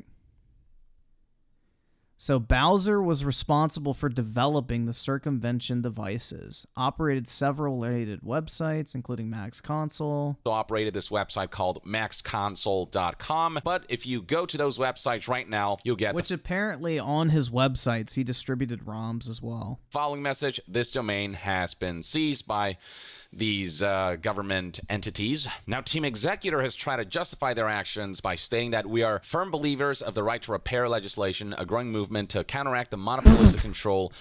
The right to repair. Yeah. Hacking your consoles is not really repairing them. Over hardware, which is the property of the consumer who paid for it in the first place. Again, That's right, moral high ground felons. Thank you. Difference between hacking your own device and then profiting off of another company's product through those hacks. So this is where I don't think Team Executor has a case to make, because they were profiting from this. So look at this shit, guys. Defendant Bowser resided in the Dominican Republic, when he was arrested in September and has since been deported to the U.S. Like, bro. This guy went to the fucking Dominican Republic to try and, like, flee justice, basically, because they were hoping they weren't going to bother tracking him down. Rather than, doing, like, a community service, if you will, of like sharing knowledge. So that's what we knew back in October of 2020. But fast forward to April of 2023, and Gary Bowser, who was arrested and imprisoned, has been released from federal prison, but not without consequences. Yo, look at that guy. What a kid, man. That poor child. Has been released from federal prison, but not without consequences that will most likely follow him literally for the rest of his life. But you know what's a good thing to have follow you for the rest of your life? Learning a new language. Oh my god, bro, is he monetizing a serious topic like an innocent man being criminally charged? I really don't fucking care. Get your bag, Yong. You needed to buy more crap. Talking about Gary Bowser, who made headlines after his recent release. But it's not just the release that is drawing eyes to this particular story. It's the lifelong sentence that Nintendo has persecuted this man too. Additional details indicate that this is a team that made millions of dollars through its operation, with Bowser having been sort of a smaller part in this team, but still a significant enough role that it warranted his arrest. Well, they said he was the one who actually developed the devices, so I would assume he had a pretty substantial portion in this shit. When Bowser was with this organization, he did profit by earning a salary of roughly $500 to $1,000 a month. His attorneys Yeah, that's his salary. He probably got a cut of the sales, though. Previously said, and when he was in court, he straight up admitted guilt. He didn't deny his involvement. So you hear that? He literally just pled guilty. He didn't try to defend himself. He knew he was caught with his fucking pants down. GG, done. Like, an innocent man does not plead guilty with zero fucking, like... Oh my god, man. He didn't even try to defend himself, so why are these motherfuckers defending him? He pleaded guilty and was sentenced to 40 months in prison for his role in the criminal enterprise. Now, this is significantly lower than the suggested 5-year prison term that the government had requested. Hear that? The government had requested, because the prosecutors are the ones who recommend the actual punishment for whatever crime has been committed, not Nintendo. Level Nugget with the 2. Reddit equals Gamer Mafia. Rich is boss. Yong is captain. That's right, man. Yong's got the big dick swanging on the Reddit block. Real talk. Niner Love with the 5. Hacking is fine. Profiting and installing those hacks is fine. Selling ROMs is not fine. He's being sued for selling ROMs and admitted it. Well, okay. It's not selling the ROMs was part of it. But he was also selling hacks for the consoles to jailbreak them, to let people download ROMs onto their consoles. So like the 3DS and Nintendo Switch, he was basically selling jailbreak software that would allow you to download ROMs illegally and play them on your devices. That is what he was actually being charged with. Like selling jailbroken consoles, basically. Which is very illegal. Because then, you can literally steal video games. Like, I don't know, man. It's just, the whole thing is a complete fucking just cut and dry. This dude is guilty. He didn't deny his involvement. Pled guilty. It's like case closed, bro. You got to face the fucking music for your actions. There's not really room for debate at that point. If you plead guilty, you don't deny your involvement. Like, there's not really much you can do at that fucking point, man. You got to face the consequences of your fucking actions. And he actually was released early from that 40-month sentence because of good behavior when the attorney put a request in for Gary Bowser to be released early. His exact date of release was actually last month on March 28th, 2023. Now, why do I say that this is still ultimately a lifelong sentence? Well, that's because Gary Bowser still owes Nintendo. How's the PS5 scalping going? You haven't really been able to scalp PS5s for about a year, so I haven't been doing it recently.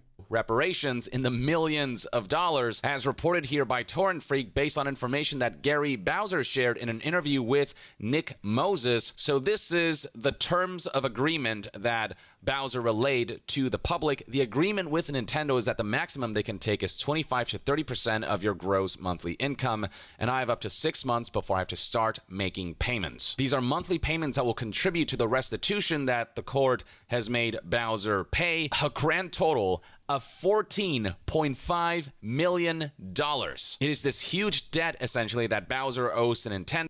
Y'all want to see this?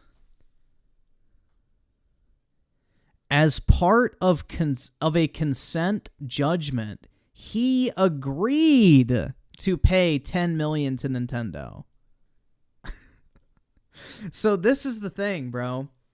Is like he probably got a reduced sentence if he agreed to pay reparations, basically. So he agreed to this shit in his fucking guilty plea. $5 million. It is this huge debt, essentially, that Bowser owes to Nintendo, and at the very minimum, he has to pay 25 to 30% of his gross monthly income to the company. If you can somehow find a way to accrue this kind of money in bulk, obviously he can pay this off however he wants, but that is certainly no easy task. He did have a job in prison that paid him pretty meagerly. I've been making payments of $25 per month. There's also information that Bowser relayed through his interview with Nick Moses, which they have been taking from my income because I had a job in federal prison. So far, I paid $175. Even if after all of this, Gary Bowser manages to find a decent paying job, it is highly unlikely that he'll be able to make $14.5 million. Let's see. I mean, I don't know how much jail time you can get. Felony, digital, piracy, maximum sentence. Let's see. Let's see.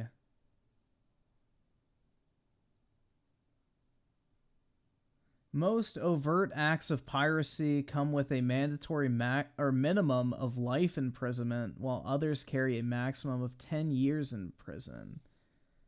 Let's see. Oh, these are like for fucking actual ships, bro. I put digital piracy. Why the fuck are they telling me about a motherfucker stealing a ship? Piracy in the entertainment industry. I remember they used to put like that actual like thing up on the front. Let's see.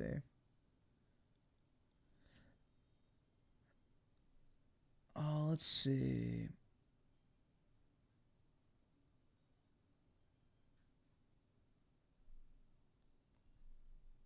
Penalties for piracy.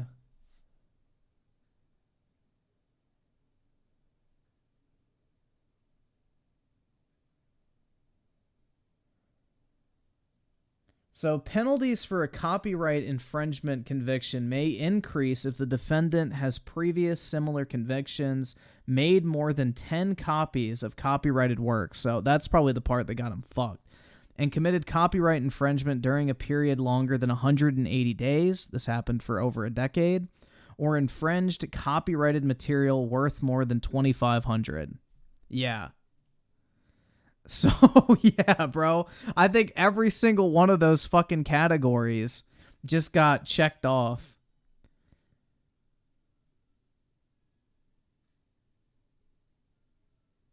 So, statutory damages are capped at $150,000 for each copyright that was infringed.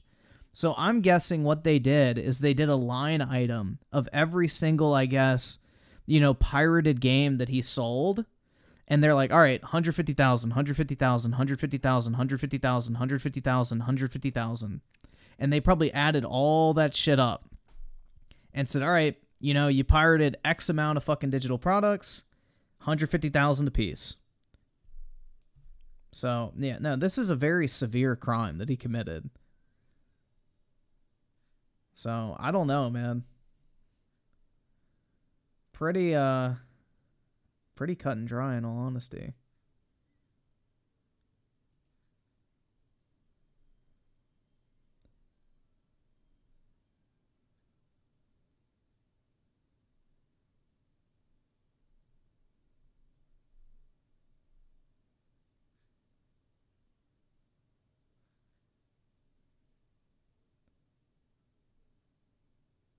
So yeah, a 5-year maximum prison sentence and a fine of twice the monetary gain or loss. For repeat offenders, there is a 10-year maximum prison sentence. So I would assume that because there were several different counts of copyright infringement, he probably got hit with the 10-year maximum sentence and then twice the monetary gains or losses.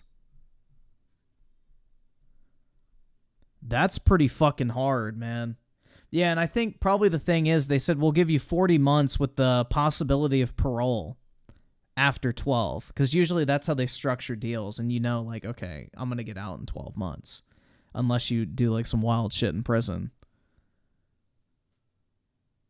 So, yeah, he pled guilty. They probably cut a deal saying, you know, you can basically get out after 12 months and then you need to pay, like, restitution payments. And it was a mutually agreed upon guilty plea. So this dude consented to this shit. So he could have been in prison for 10 years and then still owed all the money as well. Or if not even more. So that's the thing, man, is he actually got a pretty lenient fucking ruling in all of this shit. Very few people in the entire world make $14 million in their entire lifetime. And keep in mind that Gary Bowser is not a young man. At the time of Gary Bowser's arrest and indictment back in 2020, he was 51 years old. Even less people make $14 million starting in their 50s, you know? He is now likely around 54 years old. He doesn't have a lot of time to make a whop. Yeah, that's the thing, bro. If Nintendo really wanted to fuck with this guy, there'd be a civil lawsuit. Like, if they really wanted to fucking milk this guy dry for the rest of his life, they would have filed a civil lawsuit as well. But they didn't. Just a criminal one. Being $14.5 million. Even if he manages to build his life back up and earn a decent wage, 25 to 30% of that will come out as a tax to Nintendo for the crimes that he committed. As Torrent Freak aptly put it, at that rate, it is unlikely that Nintendo will ever see the full amount, or to put it differently, Bowser will carry the financial consequences of his team executor involvement for the rest of his life. That's what I mean. That's the point. That is the point. He committed a felony. No shit, it's going to follow him for the rest of his life. But at least he only had to spend 12 months in prison versus 10 years. I mean by... And then still owe the money after that as well. A lifelong sentence. Yes, he's out of prison and he's free to go out. Don't steal money that you can't repay. Like, don't be mad that you stole money from a company and then you're expected to repay that shit. Out and about and do whatever, but... any money that he makes, a significant portion of that will be going to Nintendo. And I don't think Nintendo actually expects to see a full restitution of $14.5 million in his lifespan. For Nintendo, this is about sending a message. It's about telling hackers, hey, you do this, and this is what can happen to you. We will make sure that we haunt you for the rest of your life and take a portion of your money for the rest of your life. Man, that's talk about a really, really harsh punishment. Now, look, on one hand, I do think Nintendo had every reason to criminally pursue this organization because they were profiting significantly from this venture. Maybe Bowser not as much, but the organization as a whole making millions off of Nintendo products by hacking Nintendo products and by selling these hacks and hardware devices. This is profit that does come at the expense of Nintendo's potential profitability because these hacks do facilitate... long story short, he fucked around and he found out. Piracy, and when you're profiting off of piracy, that's when, like, legally speaking, yeah, it's open season for corporations, and Nintendo does not mess around when it comes to these things. They only caught one of the other guys, because, like, the problem is all of these guys are, like, international. So they have to, like, track them down globally and find out where they're hiding. Like, this Gary Bowser dude was hiding in the Dominican Republic. On the other hand, do I think the punishment fits the crime?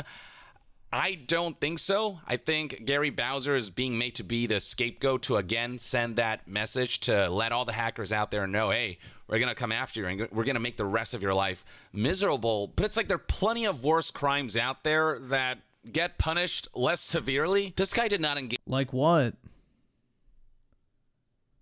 I mean, tens of millions of dollars in IP theft isn't exactly what I would consider to be a very... insignificant crime, but What other crime is punished less than this that is more severe? I'm actually kind of curious. I mean, 12 months in prison and repaying the money back that you stole is not really that harsh. I sided with the 5. Maybe I'm too old, but why is personal responsibility a dead art and it's always someone else's fault for your actions? Because we live in an era of fucking entitlement. We live in an era of entitlement where people think that regardless of the morality or legality, they are entitled to whatever the fuck they want. Plain and simple. Like, it's pitiful. It's entitlement, greed, jealousy, you name it.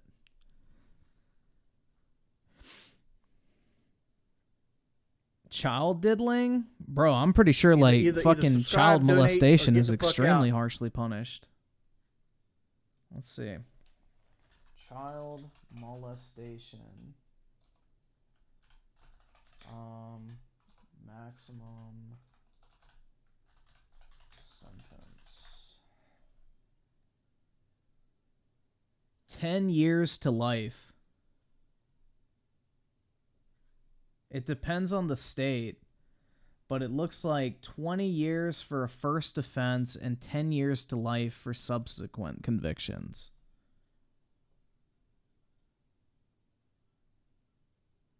So yeah, 20 years I would say is a lot more harsh than 12 months. And most of the time, people like that get the maximum sentence because they're sick fucks and no jury is actually going to go light on a sick fucker like that. The Butch is toxic with the 15 months. Appreciate it, man. It's a felony to crush a penny in a lucky penny machine at the zoo. Is it real? Oh, yeah, I guess it is. It's currency destruction. Yeah, that 3-cent penny. That's pretty wild to think about. Every penny that's made loses the government 2 cents. It's pretty fucking dumb.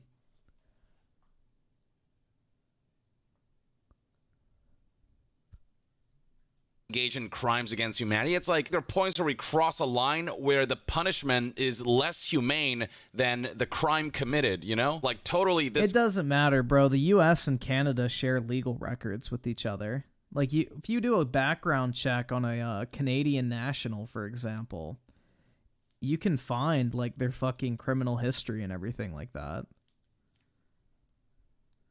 You can 100%, like, bro, he's high profile enough too as being part of an international hacking cabal that Canada probably acknowledges his fucking criminal status. A lot of countries have like what's that shit called?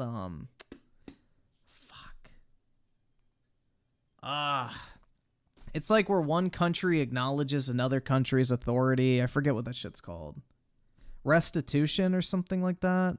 Or no, reciprocity. Reciprocity. Yeah, a lot of like international countries have like reciprocity with like criminal convictions. So, like if somebody's convicted of a crime in Canada, like the Canadian government would share that with the US government. If you know, they applied for a visa or something like that. Just like the US shares information with the Canadian government. We have like reciprocity with like legal convictions and like legal records for criminal charges. This guy should be fined and, you know, he should go through the whole criminal prosecution process. But damn, this seems excessive. And I think it goes to highlight just how messed up and unbalanced the criminal system can be. People who commit some of the worst crimes can get away with a slap in the wrist.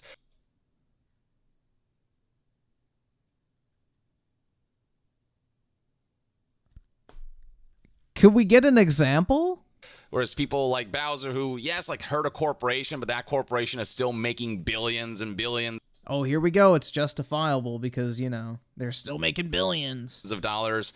That's right, guys. Everybody can steal from them because they're still making billions. Oh, wait, if we all steal from them, they're not making billions. Oops. And are still, you know, like they'll be fine. Get to suffer a lifelong punishment that will see them financially crippled for the rest of his life.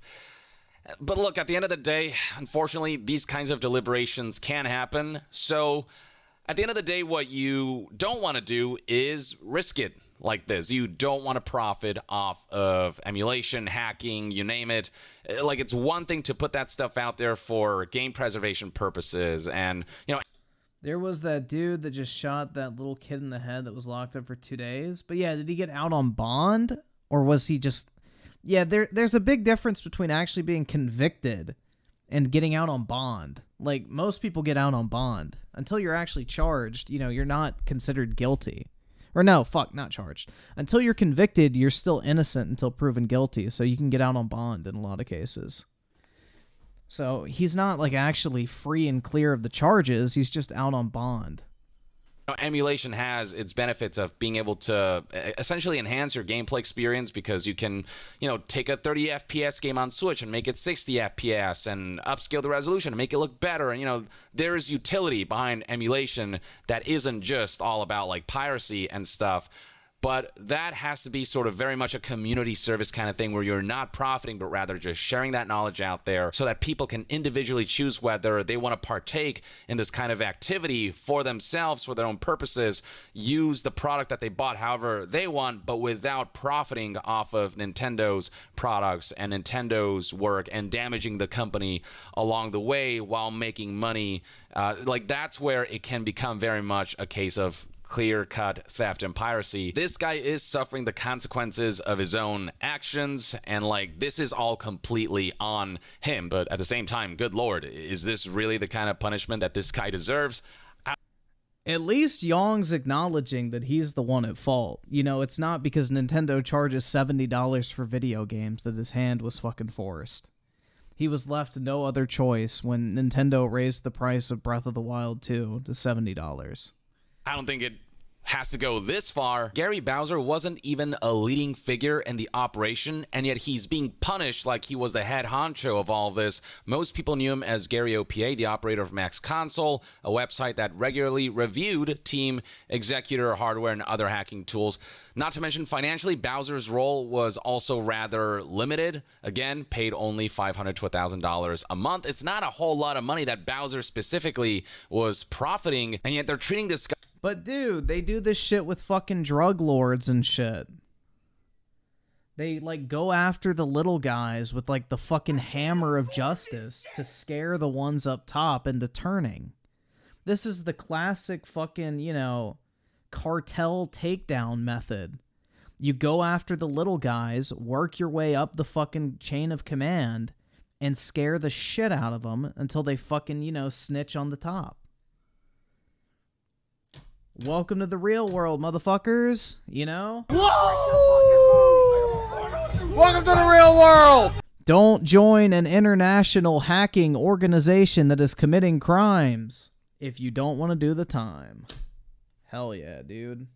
Griffin Gaming just did a super chat, said, Gaming! Gaming! I don't know what else to say.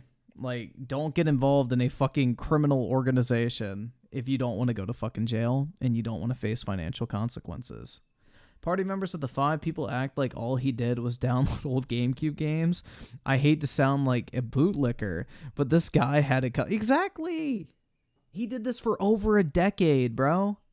This is not some innocent little old man that just loved preserving retro games. Guy, like, he represents the whole organization that profited millions off of this whole operation when he was just a small cog in Lowell Griffin comparison to hackers to cartels? I mean, what is a cartel, bro? It's literally a criminal organization.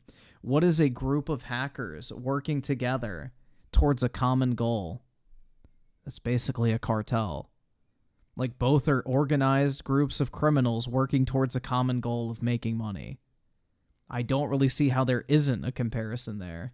in this large machine. If Nintendo wants to send a message, they certainly did. This is a headline that's been spreading, and no doubt hackers are aware that there is legal precedent for finding someone $12 million and, you know, seeing hackers having to pay that for the rest of their lives. And so maybe this will make a lot of hackers just a lot more nervous about engaging in these kinds of illegal. That is the whole point of legal punishment, is to make people not want to commit crimes. Like, if you give him some pussyfoot little fucking conviction, like, oh, just spend a week in jail and then pay us back $100,000. Like, no hacker is going to give a shit. They'll be like, oh, I make more than $100,000 stealing the shit, so if I get caught, worst case is I take a little bit of a tax write-off. You got to put the fear of God into him, man. Otherwise, everybody would be a fucking criminal. Why do you think so many people feel comfortable stealing shit from a store? Because they're going to hit with like a $500 fine at most. Like, oh no. They'll get charged with misdemeanor theft, and they maybe might have to spend a day or two in jail. I'm sure they're absolutely terrified. Activities where they are profiting off of these kinds of hacks and devices. But when the message itself is this viscerally severe, it also kind of makes you look like a bad guy as well. Like, it's going to make people more sympathetic towards... Are you insane? Do you think we should ruin a man's entire life over Nintendo? This is what I have to say about that. Do I have that clip on my computer?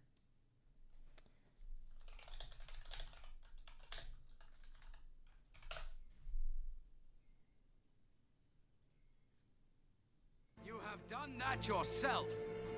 There we go. You have done that yourself. I feel like that needs to go on the soundboard, man. Because I feel like that's a pretty relevant one that we probably could use quite often. Like, he did it to himself. He's a 50-year-old man, bro. He knew his actions had consequences. He participated in this hacker group for over a decade, fled fucking Canada to live in the Dominican Republic to where he thought he wouldn't get caught, and then when he finally did, now we're supposed to feel bad for him. Poor fucking baby. Oh no. You have done that yourself. Maybe he should have had some regard for his own fucking life before he joined a criminal organization to make a few extra fucking shekels on the side, stealing Nintendo's property. The holy light of Taio's thigh gap. The 10, the degenerate quintuple chin blob. Jim Sterling actually made a video with the title, Why It's Morally Okay to Pirate All of Nintendo's Games. Yeah, Jim Sterling is about as intelligent as a fucking brick, and yeah, I really feel like that's all that needs to be said, man. Well, actually, no, it's probably an insult to a brick, because at least a brick is smart enough not to fucking speak. Shit, now I gotta rethink this. What's something that makes a loud, obnoxious noise that has no fucking sentience? Because that's more of a description of Jim Sterling. Fuck. I don't know.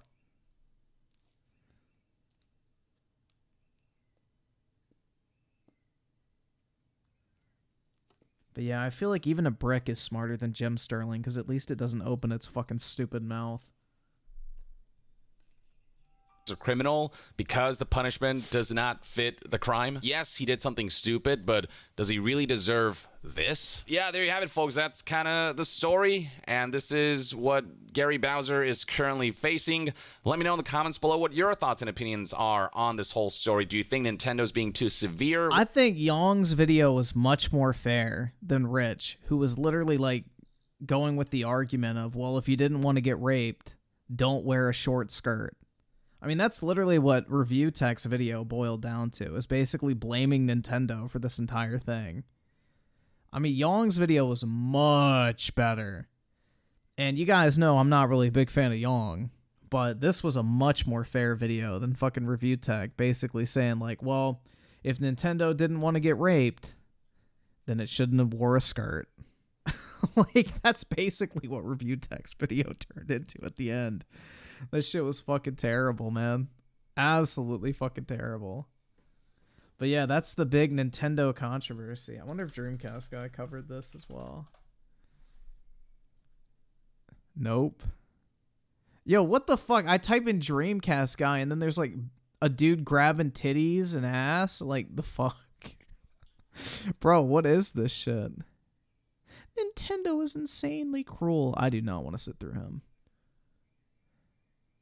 What the fuck are these recommendations, YouTube?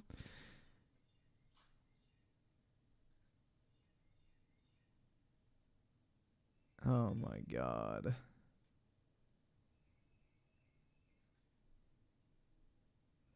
He spent 40 months in prison? No, he spent 12 months in prison, dipshit.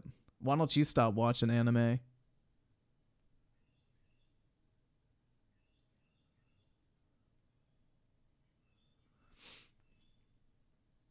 Oh my god.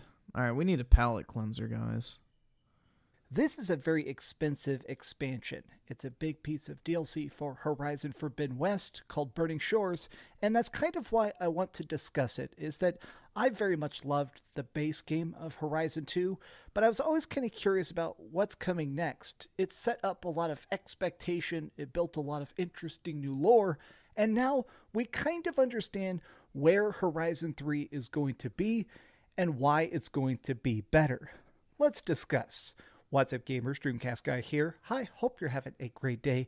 Now, this is going to be a deep dive on the expansion, but I'm going to try and not spoil this piece of DLC, but we need to lightly discuss the spoilers in Forbidden West, because this does actually play after the ending of the main game. Oh no. Are you ready? Okay, here we go. Be sure to like and subscribe. So the ending of Forbidden West had us going against ancient humans, people that had survived the apocalypse hundreds of years ago by going into space and building basically immortality suits.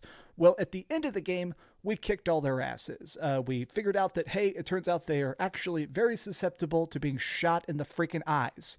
Well, it turns out one of those guys survived, and it's this dude that we're trying to track down named Walter Landra. Now, basically, this game takes place in LA, a completely new area with lots of cool landmarks like the Hollywood sign and the famous Los Angeles Observatory, but of course, completely overgrown and incredibly chaotic. Now, graphically, I can't help but just say this definitely looks more next gen than Forbidden West did. Horizon Forbidden It's the same game. What the fuck do you mean it looks more next gen? West, of course, was on the PlayStation 4 and the PlayStation 5.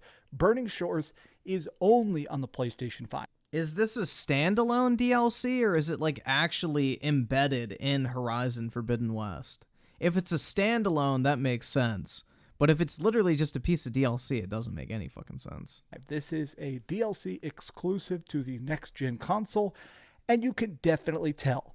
The textures are ridiculous, the facial animations are frankly perfect, but more than that, the frame rate is rock solid. This thing is 60 frames a second at all times, and it never dips for a millisecond.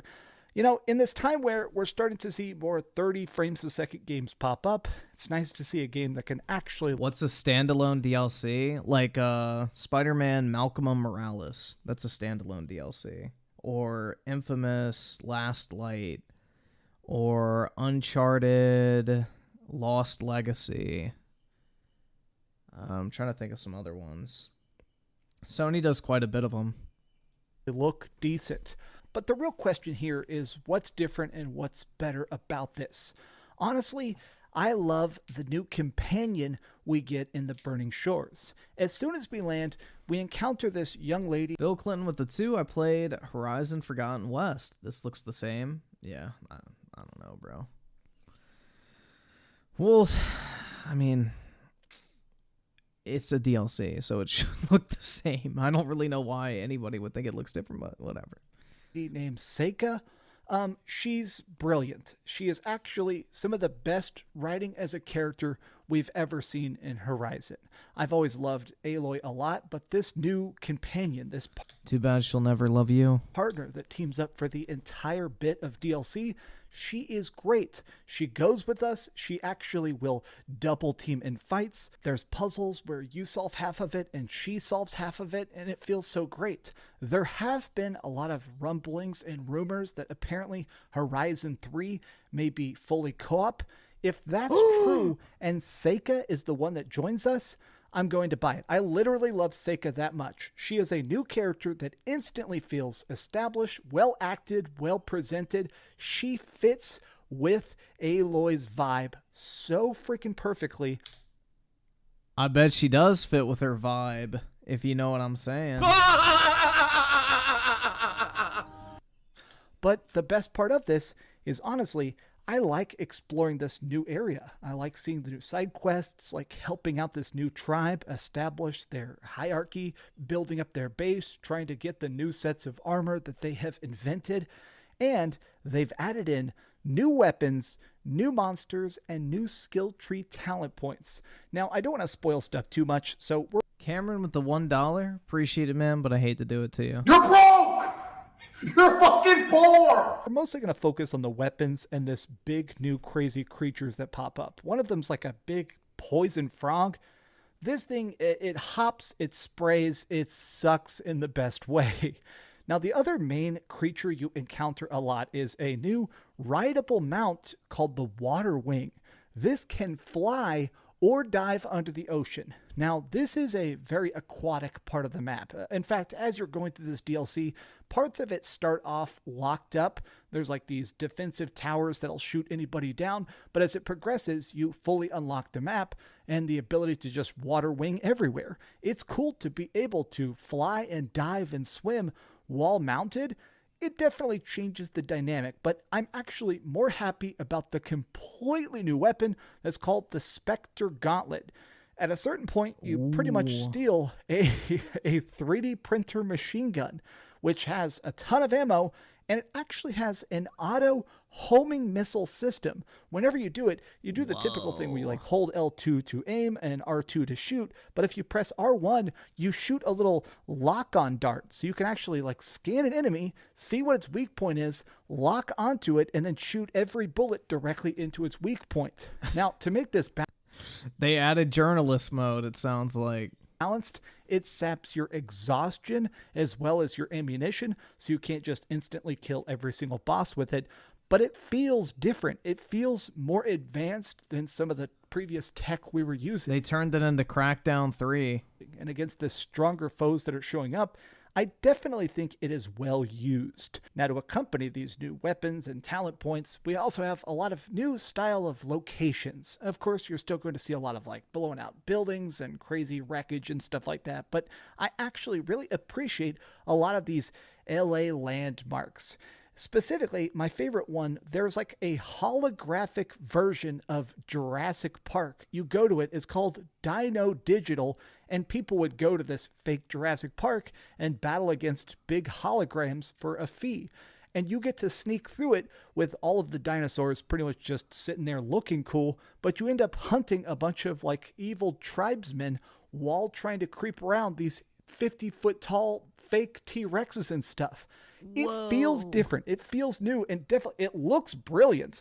I like the set pieces in this so much. Creeping around in volcanoes, trying to avoid huge giant monsters that are trying to just bash you into the stratosphere. Burning West feels like Horizon Forbidden West 3. Now, what I mean by that is that this does feel like the lessons they learned making the main game feel applied here.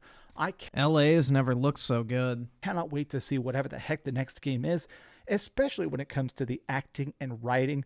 Aloy does fantastic. Seika, I mean, seriously, my favorite character maybe in Horizon right now is Seika. I want to see more of her.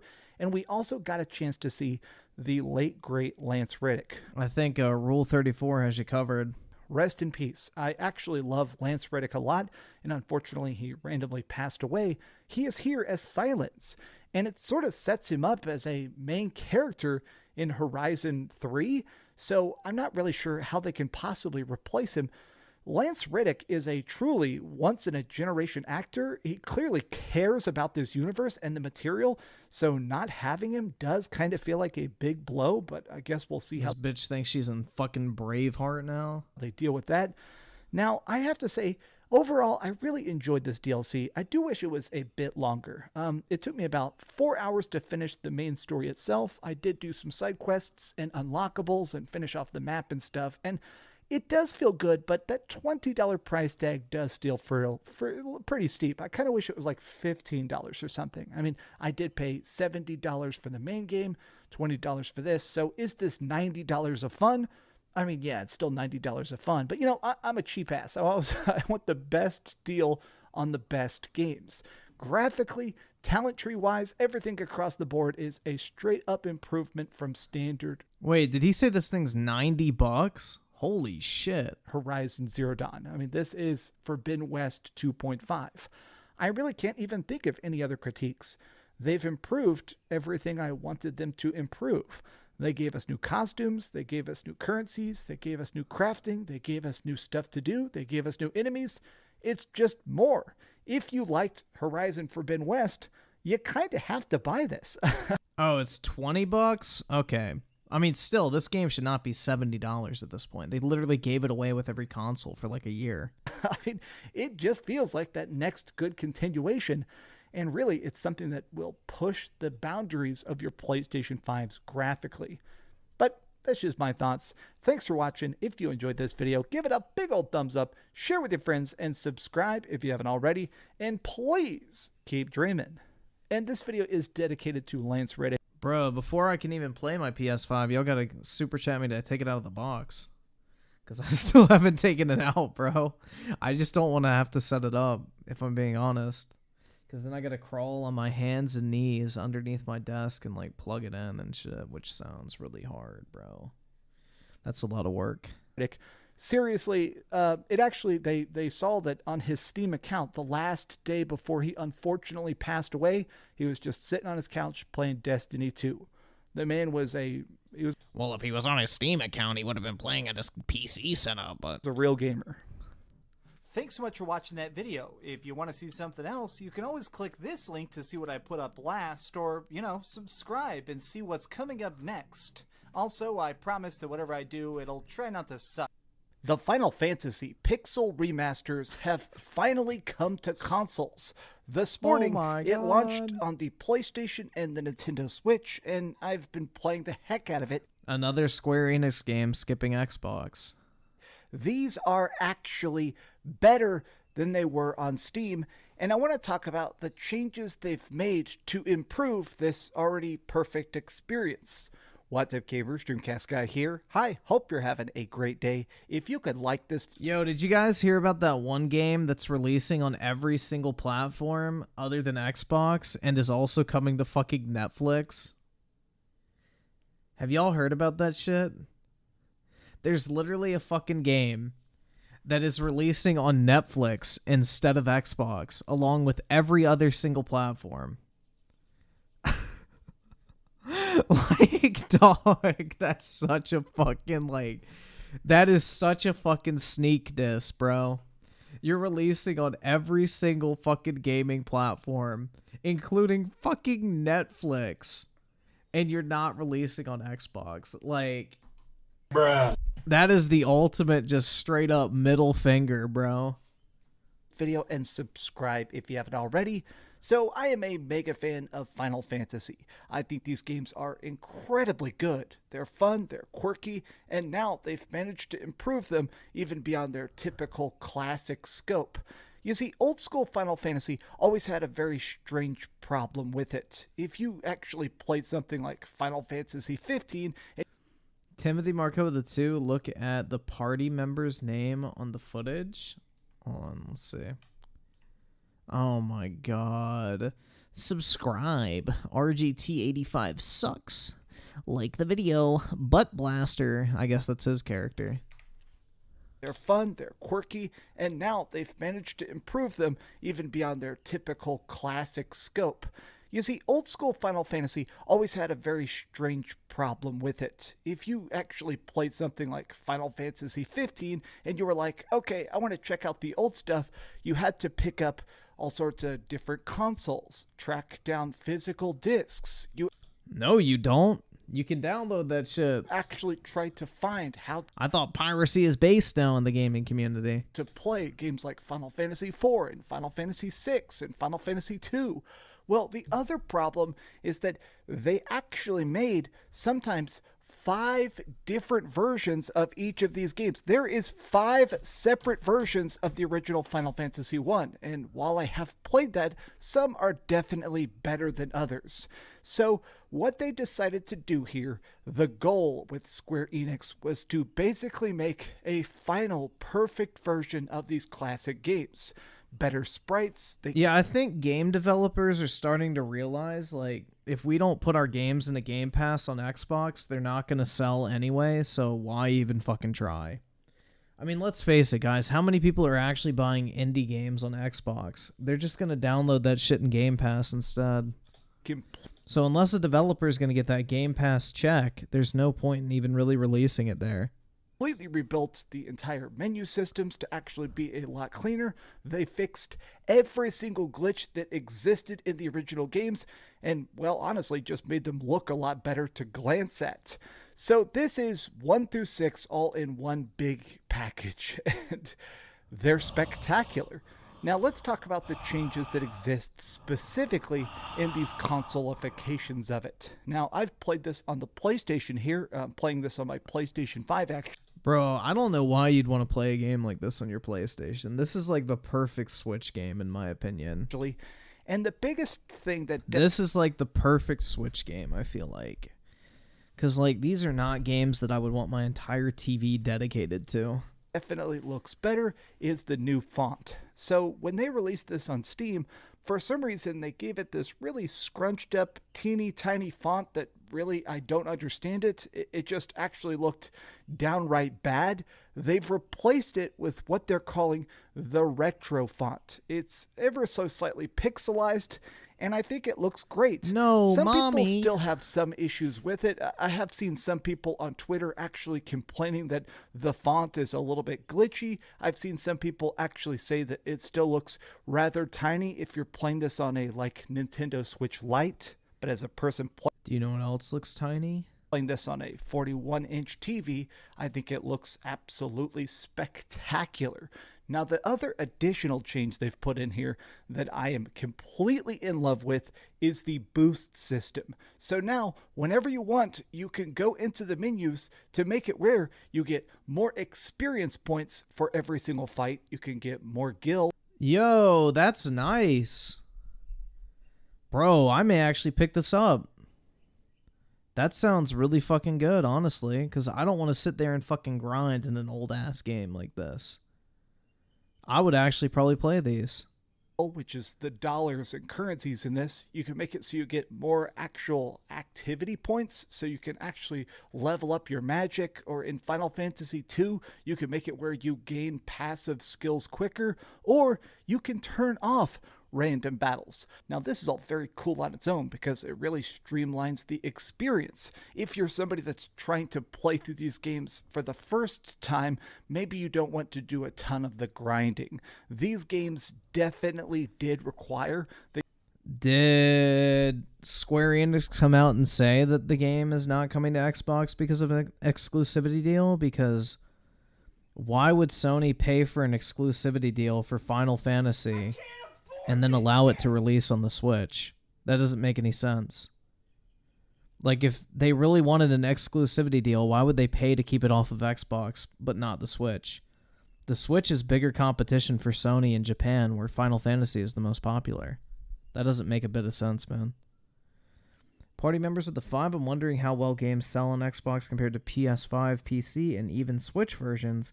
Wouldn't be surprised if it's way lower, especially with JRPGs, man. It's got to be way fucking lower with JRPGs. That you'd spend about 20 or 30 minutes in each dungeon just walking back and forth and doing those random battles to be strong enough to fight the next boss. Now, personally, I loved that. I would actually grind for about an hour in a lot of dungeons because it was fun to be overleveled and completely crush an enemy. Also, additionally, that was a lot of the playtime. I mean, most of these games took about 25 to 30 hours to beat, and it was a bit weird that when you actually mathed it out, you know, a third of that total time was just walking back and forth and carefully battling to get tougher. It's cool that they gave you the choice to basically skip that if you wanted to. But I agree. An additional... It's like the EXP share they've added to the new Pokemon games. It speeds up the unnecessary grind. Like, there's no actual skill associated with grinding in a JRPG or RPG in general. It's just repetitive fucking shit. So giving you the option to skip that, I think, is great. A weird choice here, which is actually mind-blowing to me as a mega fan. There is a thing that the FF community does called a level 1 run. It's where basically you beat the entire game at level 1. You never get any experience points as much as possible. You run from bosses, you make it a point to just try and basically get items from chests and stuff like that, but you never level up. It's incredibly tough. Some people think it's downright impossible. This has the option of turning off XP. Square Enix is officially supporting the level 1 community. Like, that's so insane to me, and it's just such a niche, cool option that's in here. Now, additionally with this, in the remakes they've done here, they of course have completely rebuilt how these games look and sound with the Yeah, I heard about Elon was going to sue Twitter, or not Twitter, fuck, Microsoft. That'll be interesting. We'll see how that plays out. Graphics and stuff, but now you can actually, in the console version, bring back the classic soundtracks. In these remakes, they added in a little bit of rearranged music to make it sound a bit more modernized, but if you want, you can restore the classic 8 and 16-bit bleep. Yeah, I think I may pick this shit up on the Switch, man. How much are the physical copies going for now? Now that it's actually released, let's see. They were at $140. Pixel Remaster Switch. 170. Oh my. Okay. Yeah, 150. 500 for the collector's edition. 99. 109. 189. 149. Damn, bro, that's crazy. That's fucking wild. Hopefully Square Enix makes another print run.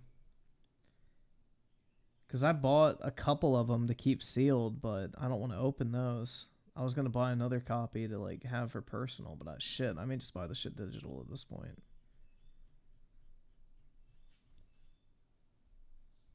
Unfortunate.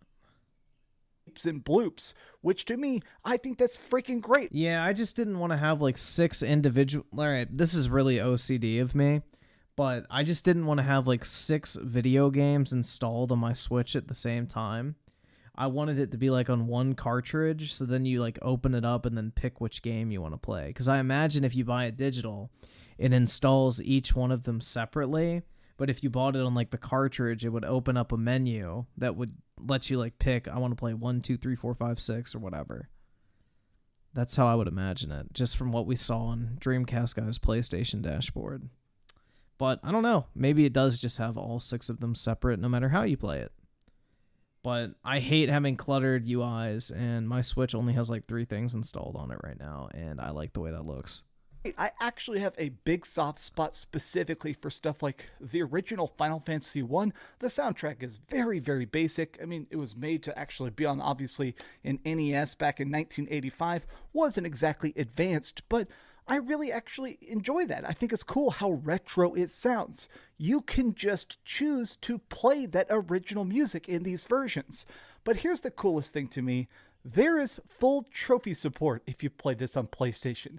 Trophy hunting is such an addiction, and it's confirmed all 6 games individually have their own trophies, which means you can get 6 separate platinum trophies just by completely beating the heck out of it.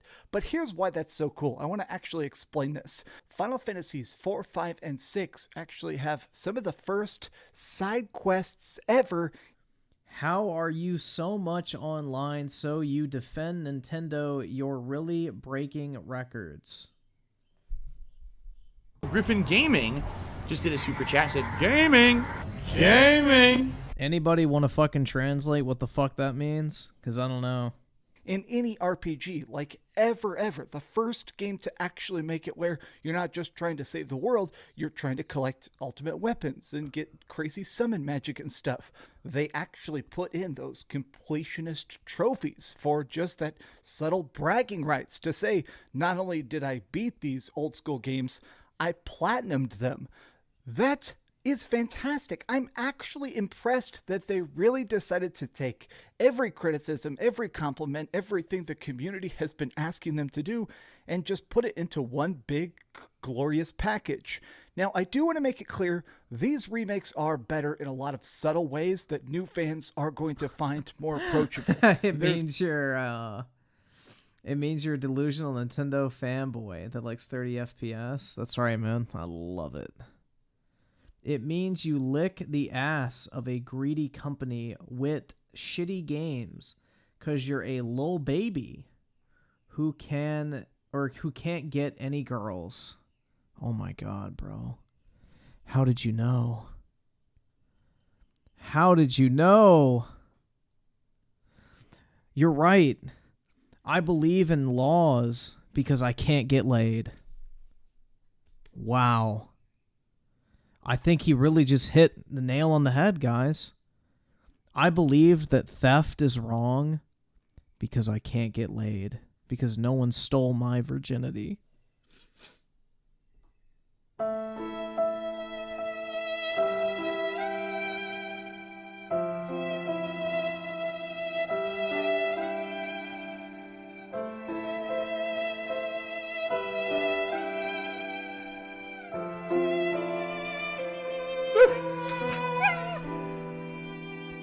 I just can't do it. I can't take this shit no more, man.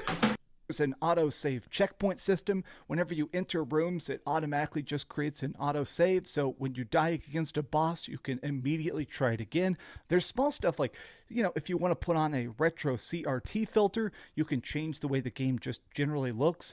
There's a lot of tweaks that make this even better than when you played this on Steam. And I have to say, I'm impressed by that because I beat all of these on Steam. I mean, all of them. I beat them on my Steam Deck, and as fun as those were, I'm about to run through them again on console, and it feels like a fresh new experience. The only real downside to this collection is just one big caveat, which is unfortunately the price tag.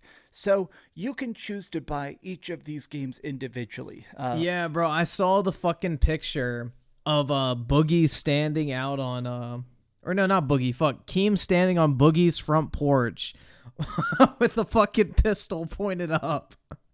That shit was fucking hilarious, bro. I cannot wait till those interviews come out. They kind of range in price from $12 all the way up to $16 a pop. But if you want to get the entirety of the Final Fantasy collection here, like I did, it costs you a whopping $75. And I'm not going to sugarcoat it. That's a very, very high price. It's really not, though. $75 is a really good price. What is that, $12 a game? That's really good, man. I mean, if everything you're describing is true, that's a really fucking good price. Like, you're getting 6 games that are basically completely remastered. They have all this new functionality. They added new music on top of it. And you're getting, like, your trophy support. Like, that's a really good price. I don't see an issue with charging $75 for 6 full-length games. Like, these are not small games. You can buy them separately. You can buy each one of these separately, I think for $15 a piece. But $75 for 6 full-length games that have actually been, like, you know, modernized is pretty fucking decent in my opinion. $75 is a no-brainer in my opinion. That's pretty cheap. In some areas where taxes are higher and stuff, I know that basically can come up to, you know, an $85 game. Bro, you on crack. He didn't steal anything. That money means nothing for Nintendo with people like you buying their Mario games, which are for like 5-year-olds. That money means nothing to them. Then why do they press charges, dipshit? Which is completely bonkers to actually consider. Now, I just think that probably what I think... Dude, Peter Cumming tits. Listen to me, man. It's not worth it. You're spending all this time typing in the chat, and all you'll ever be is a sad, pathetic excuse that we'll laugh at for like maybe 5-10 minutes, And then you'll continue on with your sad, pathetic little life. And you'll realize that outside of the initial shock value and temporary laughs that you provide in a fucking YouTube live stream chat, you mean absolutely nothing. You have no purpose. You have no friends. Because instead of actually doing something you enjoy, or spending time with friends, family, doing something productive, you're here, talking shit, in a YouTube live stream chat with 300 viewers. I just want you to think about that for a second, man. You could actually be doing something with your life, but you're not. You're here. And you have to live with that fact. Because none of us are actually going to fucking give a shit about you in about 5 minutes. You should do if you're a Final Fantasy fan who's coming into the series and you want to check out these early generation stuff, I would actually buy these games one at a time. Like if you beat Final Fantasy 7, 8, and 9 and you're kind of going, okay, I want to go back and see the series' roots, maybe buy just Final Fantasy 6. And if you love it, no, I don't think he should kill himself, man. It'd be a waste of a good bullet. Then buy just Final Fantasy IV or just Final Fantasy 1. Like, of course, it will end up being slightly more expensive in the long run, but I think it's better to keep playing these games bit by bit because that $75 price tag is pretty steep. And I say that as a person who actually bought the physical disc, which ended up costing me over $100. This footage you're seeing is from a review code provided by Square Enix, but I mean, I definitely spent my cash. I'm putting my... Wait. Let me see if that thing's open. Fuck, I forget about that, man. I forget I have access to that.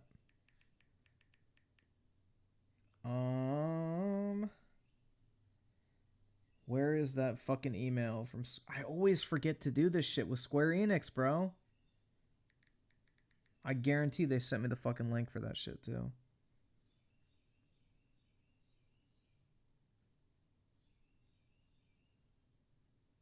Let's see.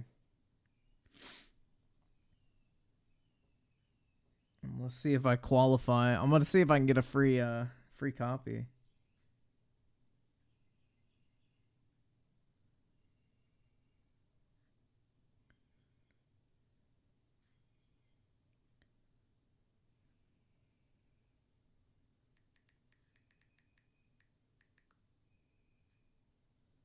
Let's see. Log in. All right. Allow. Yeah, Pixel.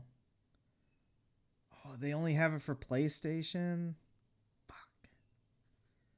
Damn, man. They're only doing it for PlayStation. Shit. Should I still try to get it for PlayStation? What do you guys think?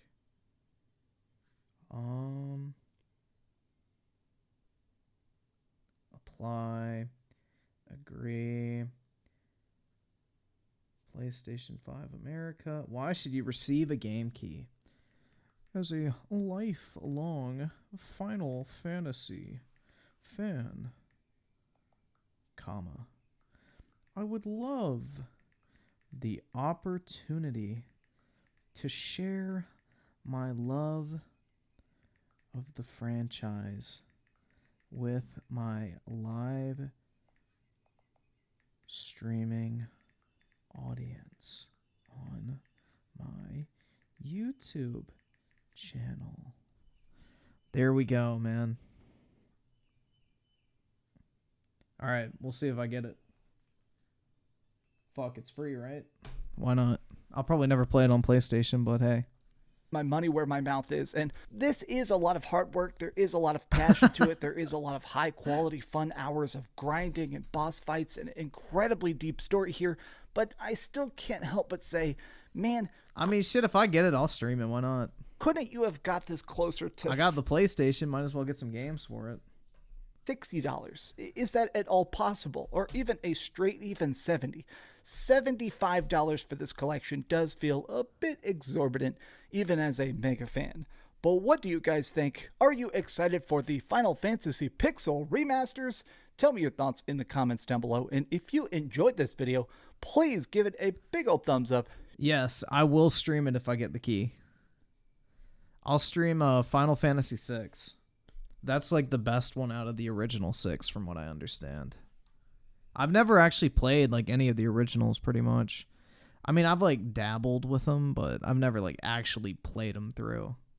Share with your friends. But I would play Final Fantasy VI on stream for a while. Why not? Be a nice change of pace. I mean, with that like XP multiplier, bro, that'd be a great game to stream because it'd be really fucking chill. I wouldn't actually like have to like try too hard. Kind of nice. And please keep dreaming. And you know the soundtrack would be banging too. And subscribe and like the video. Did I say that? Okay. I gotta go play all these games again because they're the best. I'm gonna get the world's first platinum. I'm gonna do it. I'm gonna get the platinum trophy on all of these games, and it's gonna probably kill me, but I'm gonna do it. I'm gonna do it.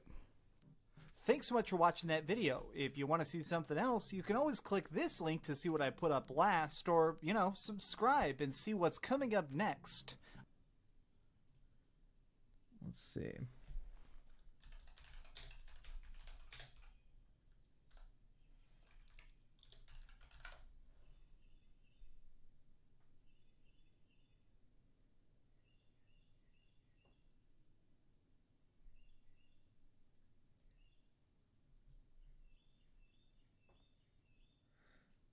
Yeah, listen to this shit, man. Hold on. Oh, fuck off, bro. Stupid fucking ad block protection. Alright.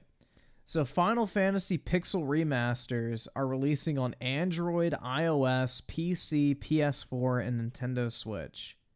No Xbox release. That's rough, dude. It's literally coming out on phones, but not a fucking game console. That is rough. I wonder if something happened with, like, Square Enix and Microsoft. Like, I'm wondering if, like, Microsoft screwed them out of, like, money when it came to, like, putting Octopath in Game Pass, for example. Like, they guaranteed a certain amount of money and then didn't pay up or something. Like, I don't fucking know. There's got to be something going on.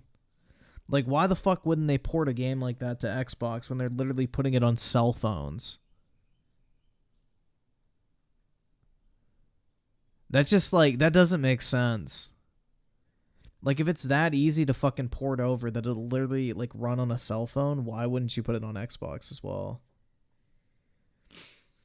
But, like, the last game that Square Enix put on Xbox was Octopath Traveler, which Microsoft paid to have in Game Pass. And I'm wondering if that game just did so poorly and they made, like, zero fucking money from it. They're just like, yeah, I don't fucking care. We're not dealing with that shit. Yo, what is this shit? Appraising my game collection? What's the time? Alright, I'm going to be just time it for the most part. Okay. Yo, that's a base shirt. I like Blue Eyes Ultimate Dragon. Oops. And if you use timestamps, then welcome. You're about to find out what you want to know. So yep, there we go, man. Platform total, the breakdown, right? So I'm not going to go over all these, but you can see we're primarily heavy on PlayStation, but doing okay on other platforms. And you can see, like I discussed throughout the video, there's ones that I want to work on. But if we go over to overall statistics here, my total games, 955, so just under 1,000.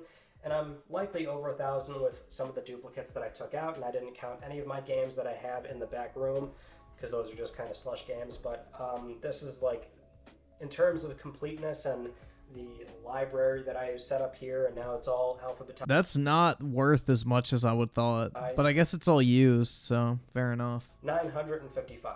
And then for total value, a little over $20,000. Now, if you use the timestamps, then let me explain. That's a number that is, I mean, I could see scanning in somewhere a little bit off. And also, if I wanted to get that number, I'm not going to. If I, over time, you have to sell these games individually. And they're all used, so he probably won't even get close to that, in all honesty.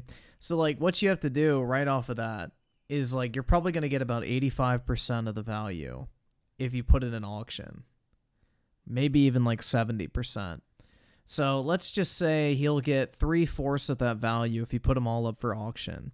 So 15,000. Then eBay fees are 15%. So that would be about another 2,000 off. So 13,000. Then he would have to ship everything, which would be $3 a game. So about another 3,000. So about $9,000 would be his takeaway for all that stuff. Do y'all see why this hoarding shit is not like is not worthwhile when it comes to like just saving up all these physical fucking games? Like he's literally dedicating an entire room of his house for about a $9,000 payout. Meanwhile, this stack of 1, 2, 3, 4, 5, 6, 7, 8, 9, 10, 11, 12, 13, 14, 15, 16, 17 graded Pokemon cards I have sitting right here is worth about $7,000 that I could fit in a shoebox. Do you guys see why cards are the way? I mean, shit, man. I have a briefcase under my bed full of cards that's worth about $17,000. So it's better to buy Pokemans, bro, than hoard a bunch of used video games. There's labor, shipping, depending on where you sell all these games. You're not going to get that number. And if you try to just offload it all at once, you can't use this number. You would have to, you know, sell it at like a 55-60% wholesale price because somebody's willing to pay a large sum all in one go, right? So it's not this number, but I wouldn't even pay $10,000 for all that because realistically, your walkaway pay is about, like I said, $9,000.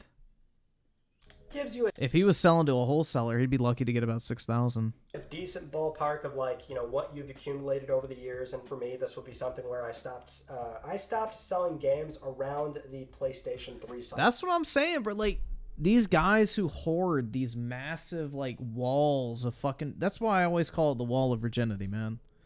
Because, like, I understand how this business works with buying and selling shit. I've been doing it since fucking elementary school on eBay. Like, I understand this market very fucking well. It's literally a way that I've provided for myself since a very young age. But, yeah. Take a video or picture of my Pokemon collection. I mean, I have that video of, like, my PSA 9 collection on my second channel. But you mean, like, the ones I just have, like, in excess? I've already shown my Pokemon collection. I mean, I can pull it up real quick. It's like a 1-minute clip. But, yeah, I was reselling in the womb, bro. In fact... never mind. That's too... Alright, never mind. That's kind of a weird joke. I'm not going to go there. But, yeah, I've got, like, you know, a lot of money in cards. I have over $100,000 worth of cards. Easily.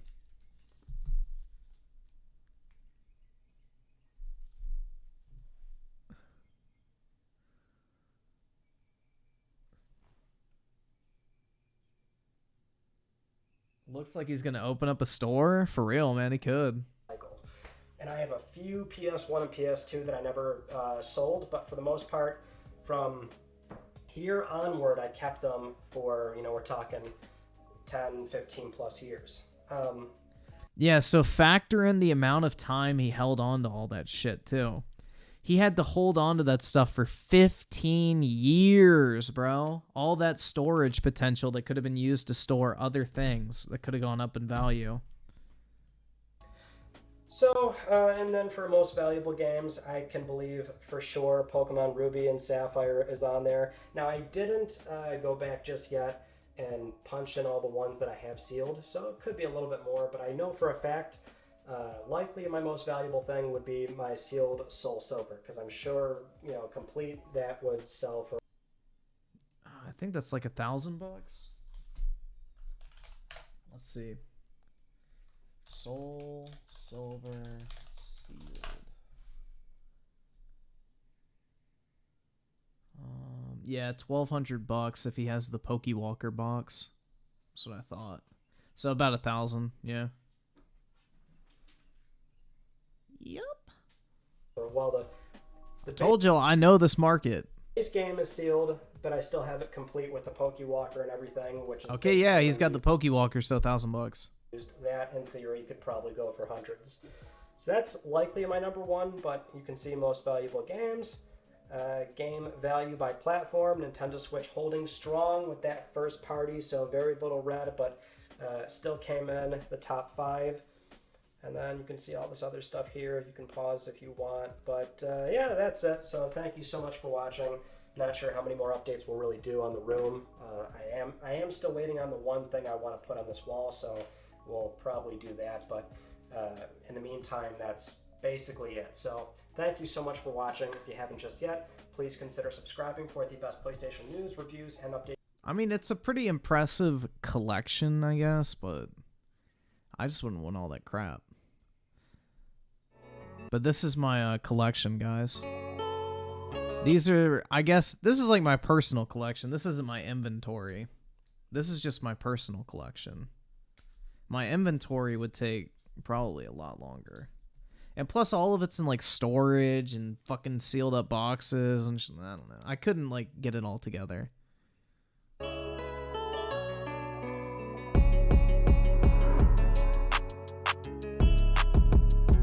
I'm Key, shut your whore mouth, bro.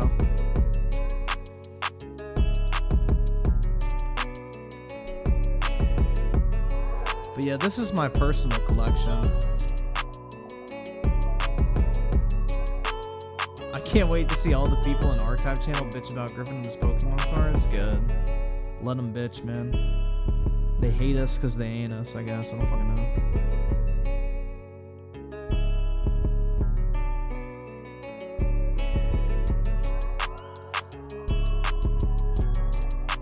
Yeah, I just picked like some random copyright free beat. I don't even remember where I found it.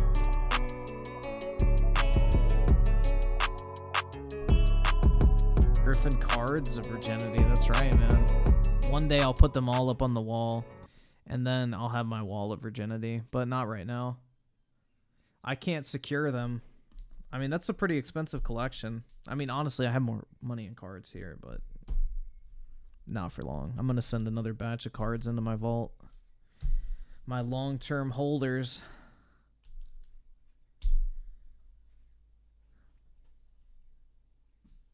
Yep, I'm gonna burn my Pokemon cards now. Give them to me, man.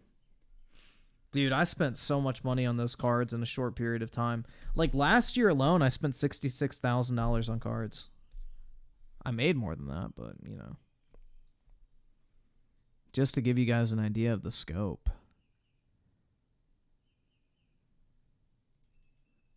Let's see if our Xbox fan has made a video. Nope. Radio silence.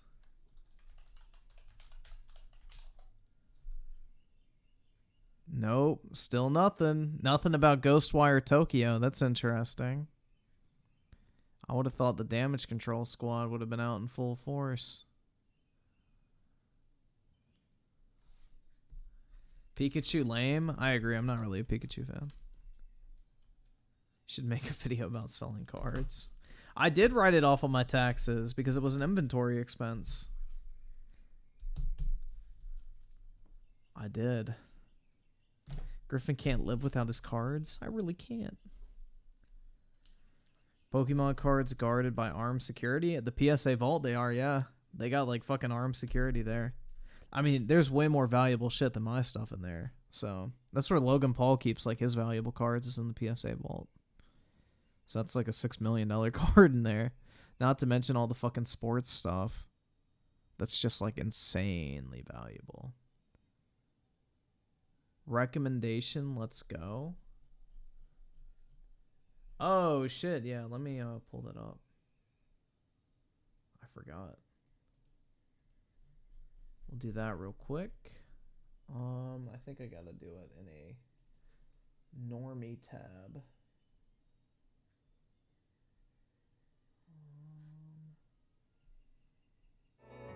Where is it? There we go. Found.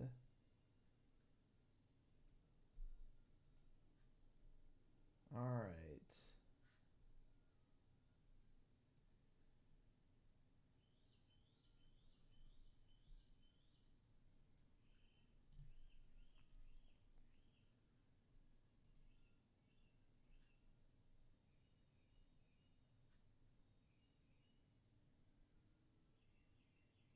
Yeah, like eventually I want to get like a house, obviously, but I would have like a big ass like fucking FBI, open up! I would have like a big ass, I guess, like storage room for all my stuff. So eventually I wouldn't have to get a storage unit, which I have now.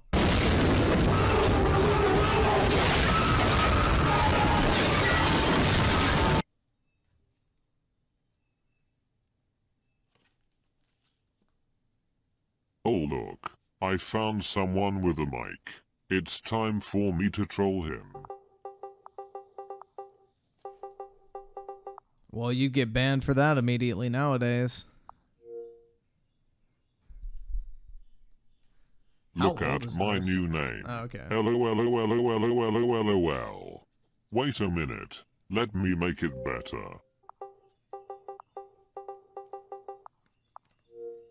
There we go. Much better. Wait. I got a better one in mind.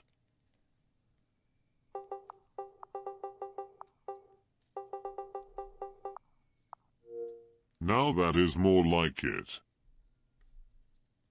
Now let me go ahead and add some flashing colors to my name to make it stand out more and pop like a pop star. You got called the N-word in COD? Now this Congrats, is absolutely beautiful. Congrats. He sent me an angry message. LOLOLOLOLOLOLOLOLOLOLOLOLOLOLOLOLOLOL. What's your fucking deal, bitch?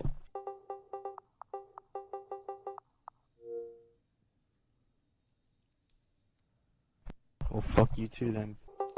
What are you even doing with your fucking pathetic life, dude? Like, this is what it's come to? Just changing your fucking gamer tag over and over again in a fucking Black Ops 2 lobby? Pathetic, dude.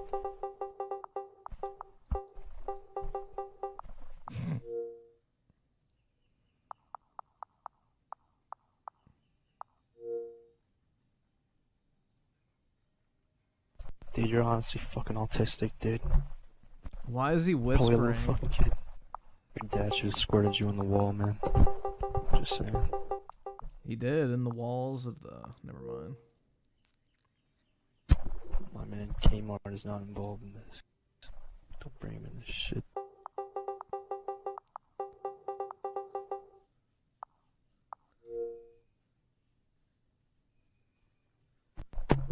No, bitch, why don't you get a fucking mic instead of talking with your gamer tag, dude? Like, that's stupid. Plug in your fucking mic, quit being a bitch. Probably got fucking pepperoni nipples, dude. Ooh. Yeah, of course you do. Straight dickhead. Yeah, this kid's a troll. Cocks and dicks is the same thing. That's how you have fun.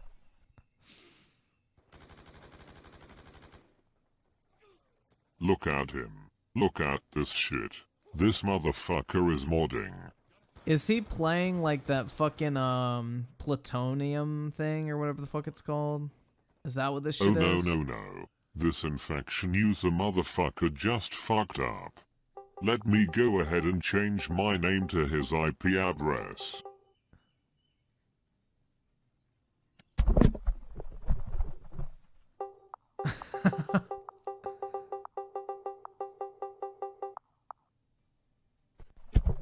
No. This is what you do for a living, bro. Truly unhittable, huh? Yeah, I guess we'll have to see about that. This guy just likes fucking booting people. You really pay for a fucking booter? You fucking degenerate.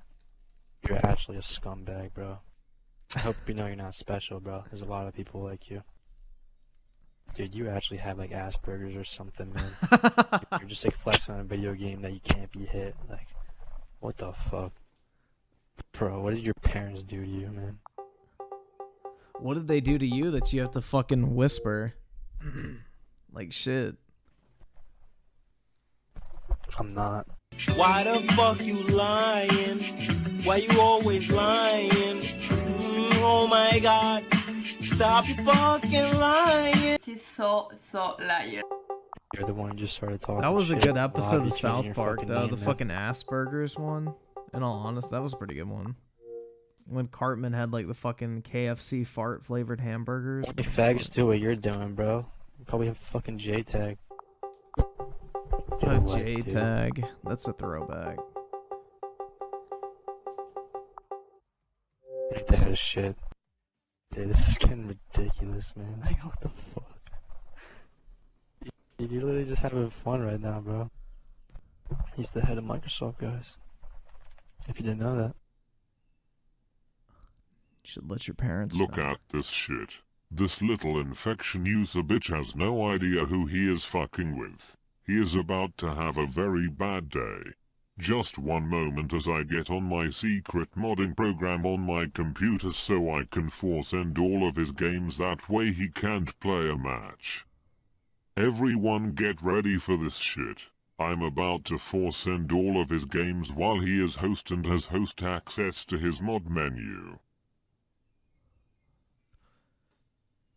Bet you didn't see that coming, you little bitch.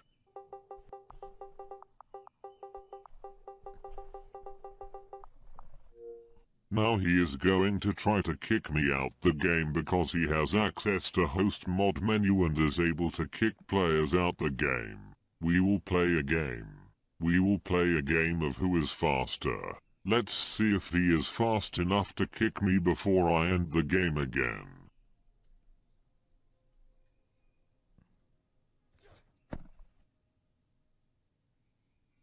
Sorry bud, but it looks like you were not fast enough. Don't worry, you will have more tries. Here comes your second try. I believe in you. You can do this. God fucking This guy is a bitch, man. bro. Can we just play fucking This game? dude's a fucking faggot, man. This dude keeps ending the fucking game. Dude's a retard, man. Holy fucking shit. So we can't play hijack. Oh, y'all, we're like the only lobby. I literally just fucking left and came back and shit joined immediately. Well, it is like 8:30 in the morning. I thought this was supposed to be like a big thing. Everyone should be playing this shit today, not 500 people. Georgia, USA. Right. Alright. Oh my. That was fun.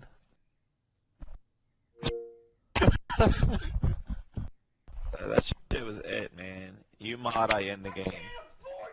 I don't even care if someone fucking mods now. Can I just fucking like shoot a gun? You got a full lobby now, bro. Dude, this guy Mr. was changing his Mod. name, man. He said like I'm the head of Microsoft. Motherfucker's a piece of shit, is what he is. Dude, just plug in a fucking headset, bro. What's the big deal? Yo, take off your fucking mod menu, please. Hi, Siler with the 5. Dog, this is hilarious. I know this channel. It's a COD troll channel. So good. Yeah, this is a pretty good video so far. We have to go to private match and set up a bot lobby. Okay. That's genuinely funny. Oh my god. Post into the game. Oh, Game fucking ended. cocksucker. See his name? Wait, what did his name say? It said Sly Mara in the game. Oh my god. What's under the game? Oh my god, dude. What the Dude, honestly, this is some shit, man. I'm loving this. Maybe we're gonna get nuked out, dude.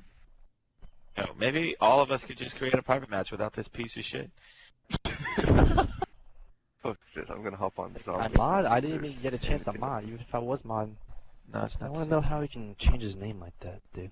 I bet you do, you little infections user. Just gotta get some Microsoft points, bro. You'll be good. Bro, I miss the days of fucking Microsoft points. This shit was great. Fuck Bill Gates, dude. It was the OG V-Bucks. Why would you even, dude? Did you see him jumping? That is because he is clicking on different options in his mod menu trying to quickly get to his player options so he can kick me before I end the game. Look, he was able to kick me but he kicked me after I ended the game. After I end the game he still has access to his mod menu until the game goes back to the lobby, which is why he was able to kick me. But it doesn't matter because I already ended the game. Ha ha ha ha ha ha ha ha. Oh my god, man. The motherfucker's back in the game. Oh god damn.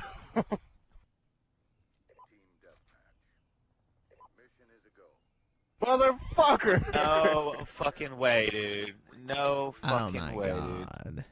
I'm reporting this piece of shit, dude. I'm just kidding. That's not gonna do anything. Everyone get ready to watch how fast he opens up his menu. When you see him knife, that means he opened his mod menu. Pay attention to the sound of him knifing so you can hear it. LOL. He is getting way too fast. But not as fast as me, bitch. Look at him going to his player options so he can kick me. Dude, even I though always I hated already that ended fucking the game. bedazzled he's diamond fucking camo in Black Ops 2. Treyarch's diamond camo Really looks have really nothing fucking better to do, sauce, dude? bro. Looks like a Fucking bejeweled girlfriend or dildo. some shit. You're slow at fucking life, man. Yeah, it must be kind of irritating, in all honesty. I mean, it's kind of funny to watch the video, but yeah, that shit would be fucking annoying. Piece of shit, man.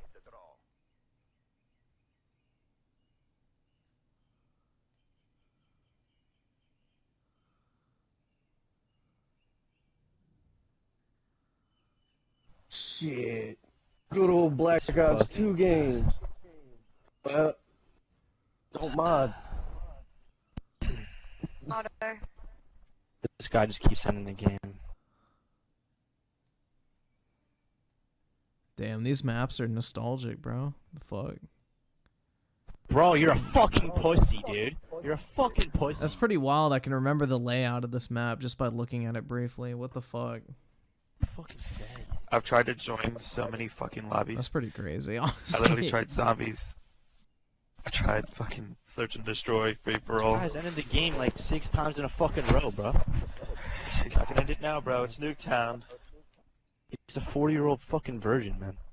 This guy is UMod in game, but he's fucking modding, bro. Black Ops 2? Makes no sense.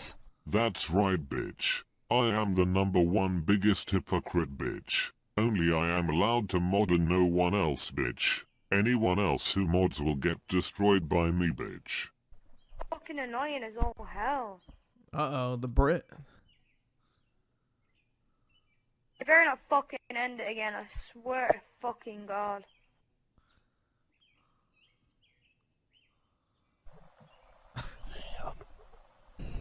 Fuck you, man. What a shame. Can't even fucking play Nuketown with this dude. Just play the fucking game, bro. You got it.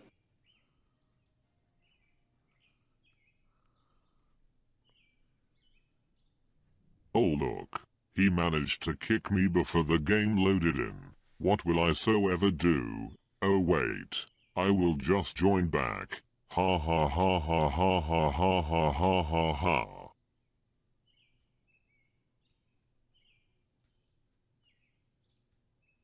Fucking hell, dude. How? He like really removed the player out of the game. Dude, he's like a rash, bro, that just keeps coming back.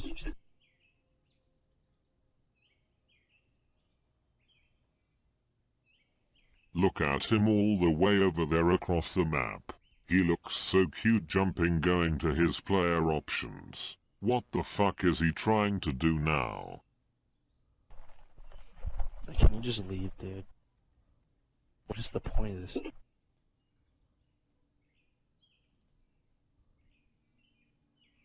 Look at him. Just look at him. He just looks so cute.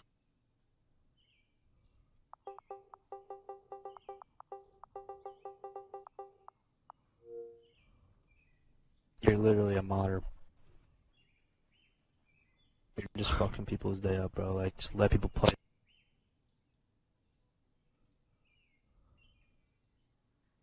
Actually fucking kidding me. Bro, these birds are loud as fuck right now. Wait a minute. Did a modder just say he was going to report me? Let me hear that again. I want to report this guy. Do y'all hear the birds or nah?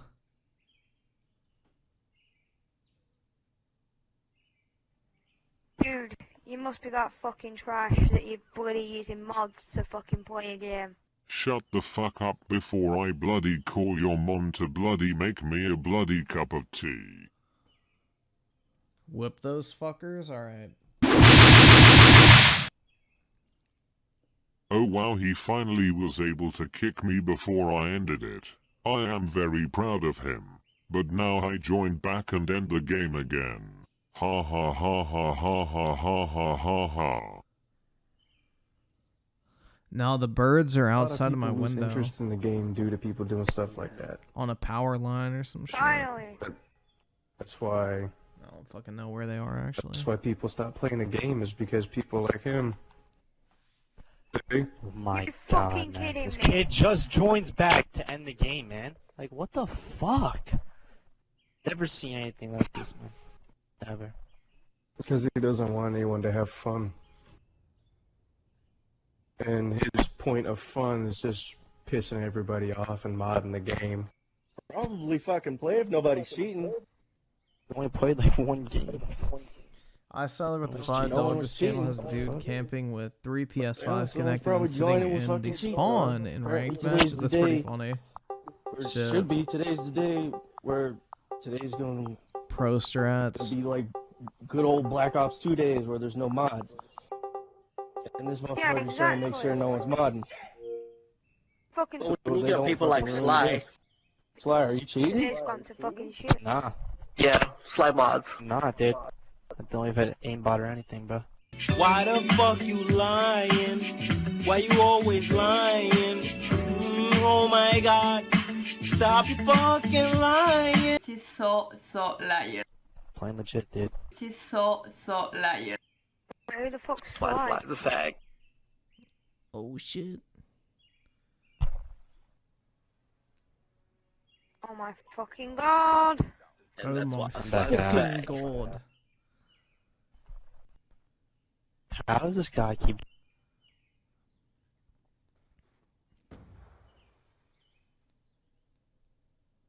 This guy joins just to fucking end the game. My god, bro. Get a fucking life. There's something wrong with you, man.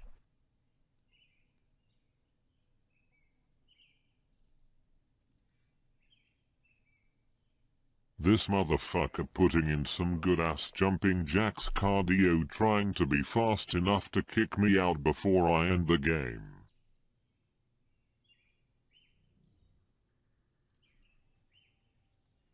Fuck this guy, man. Fuck you. Hey, yo, boys, who's ready for some mods? Hey.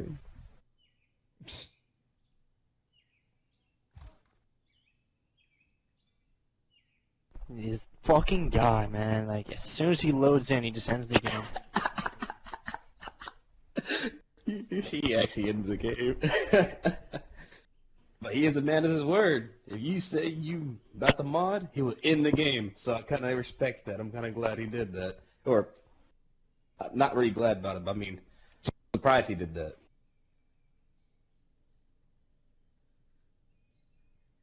This guy is literally just fucking following me.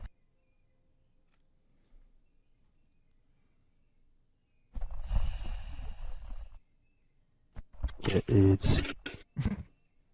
You're fucking pathetic, dude. Get AIDS. This is what your existence is, huh? Connor's gonna get you. Fucking nigger. Oh my god. anyone else join but that guy. Piece of shit, dude.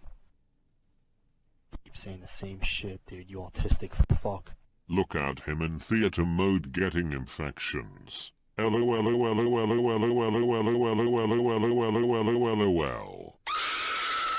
I'm so fresh, you can suck my ass. All right. Well, I'm going to go ahead and hop off, guys. It's fucking 3:43. Oh, shit, dude. Hell yeah. What a great time of day.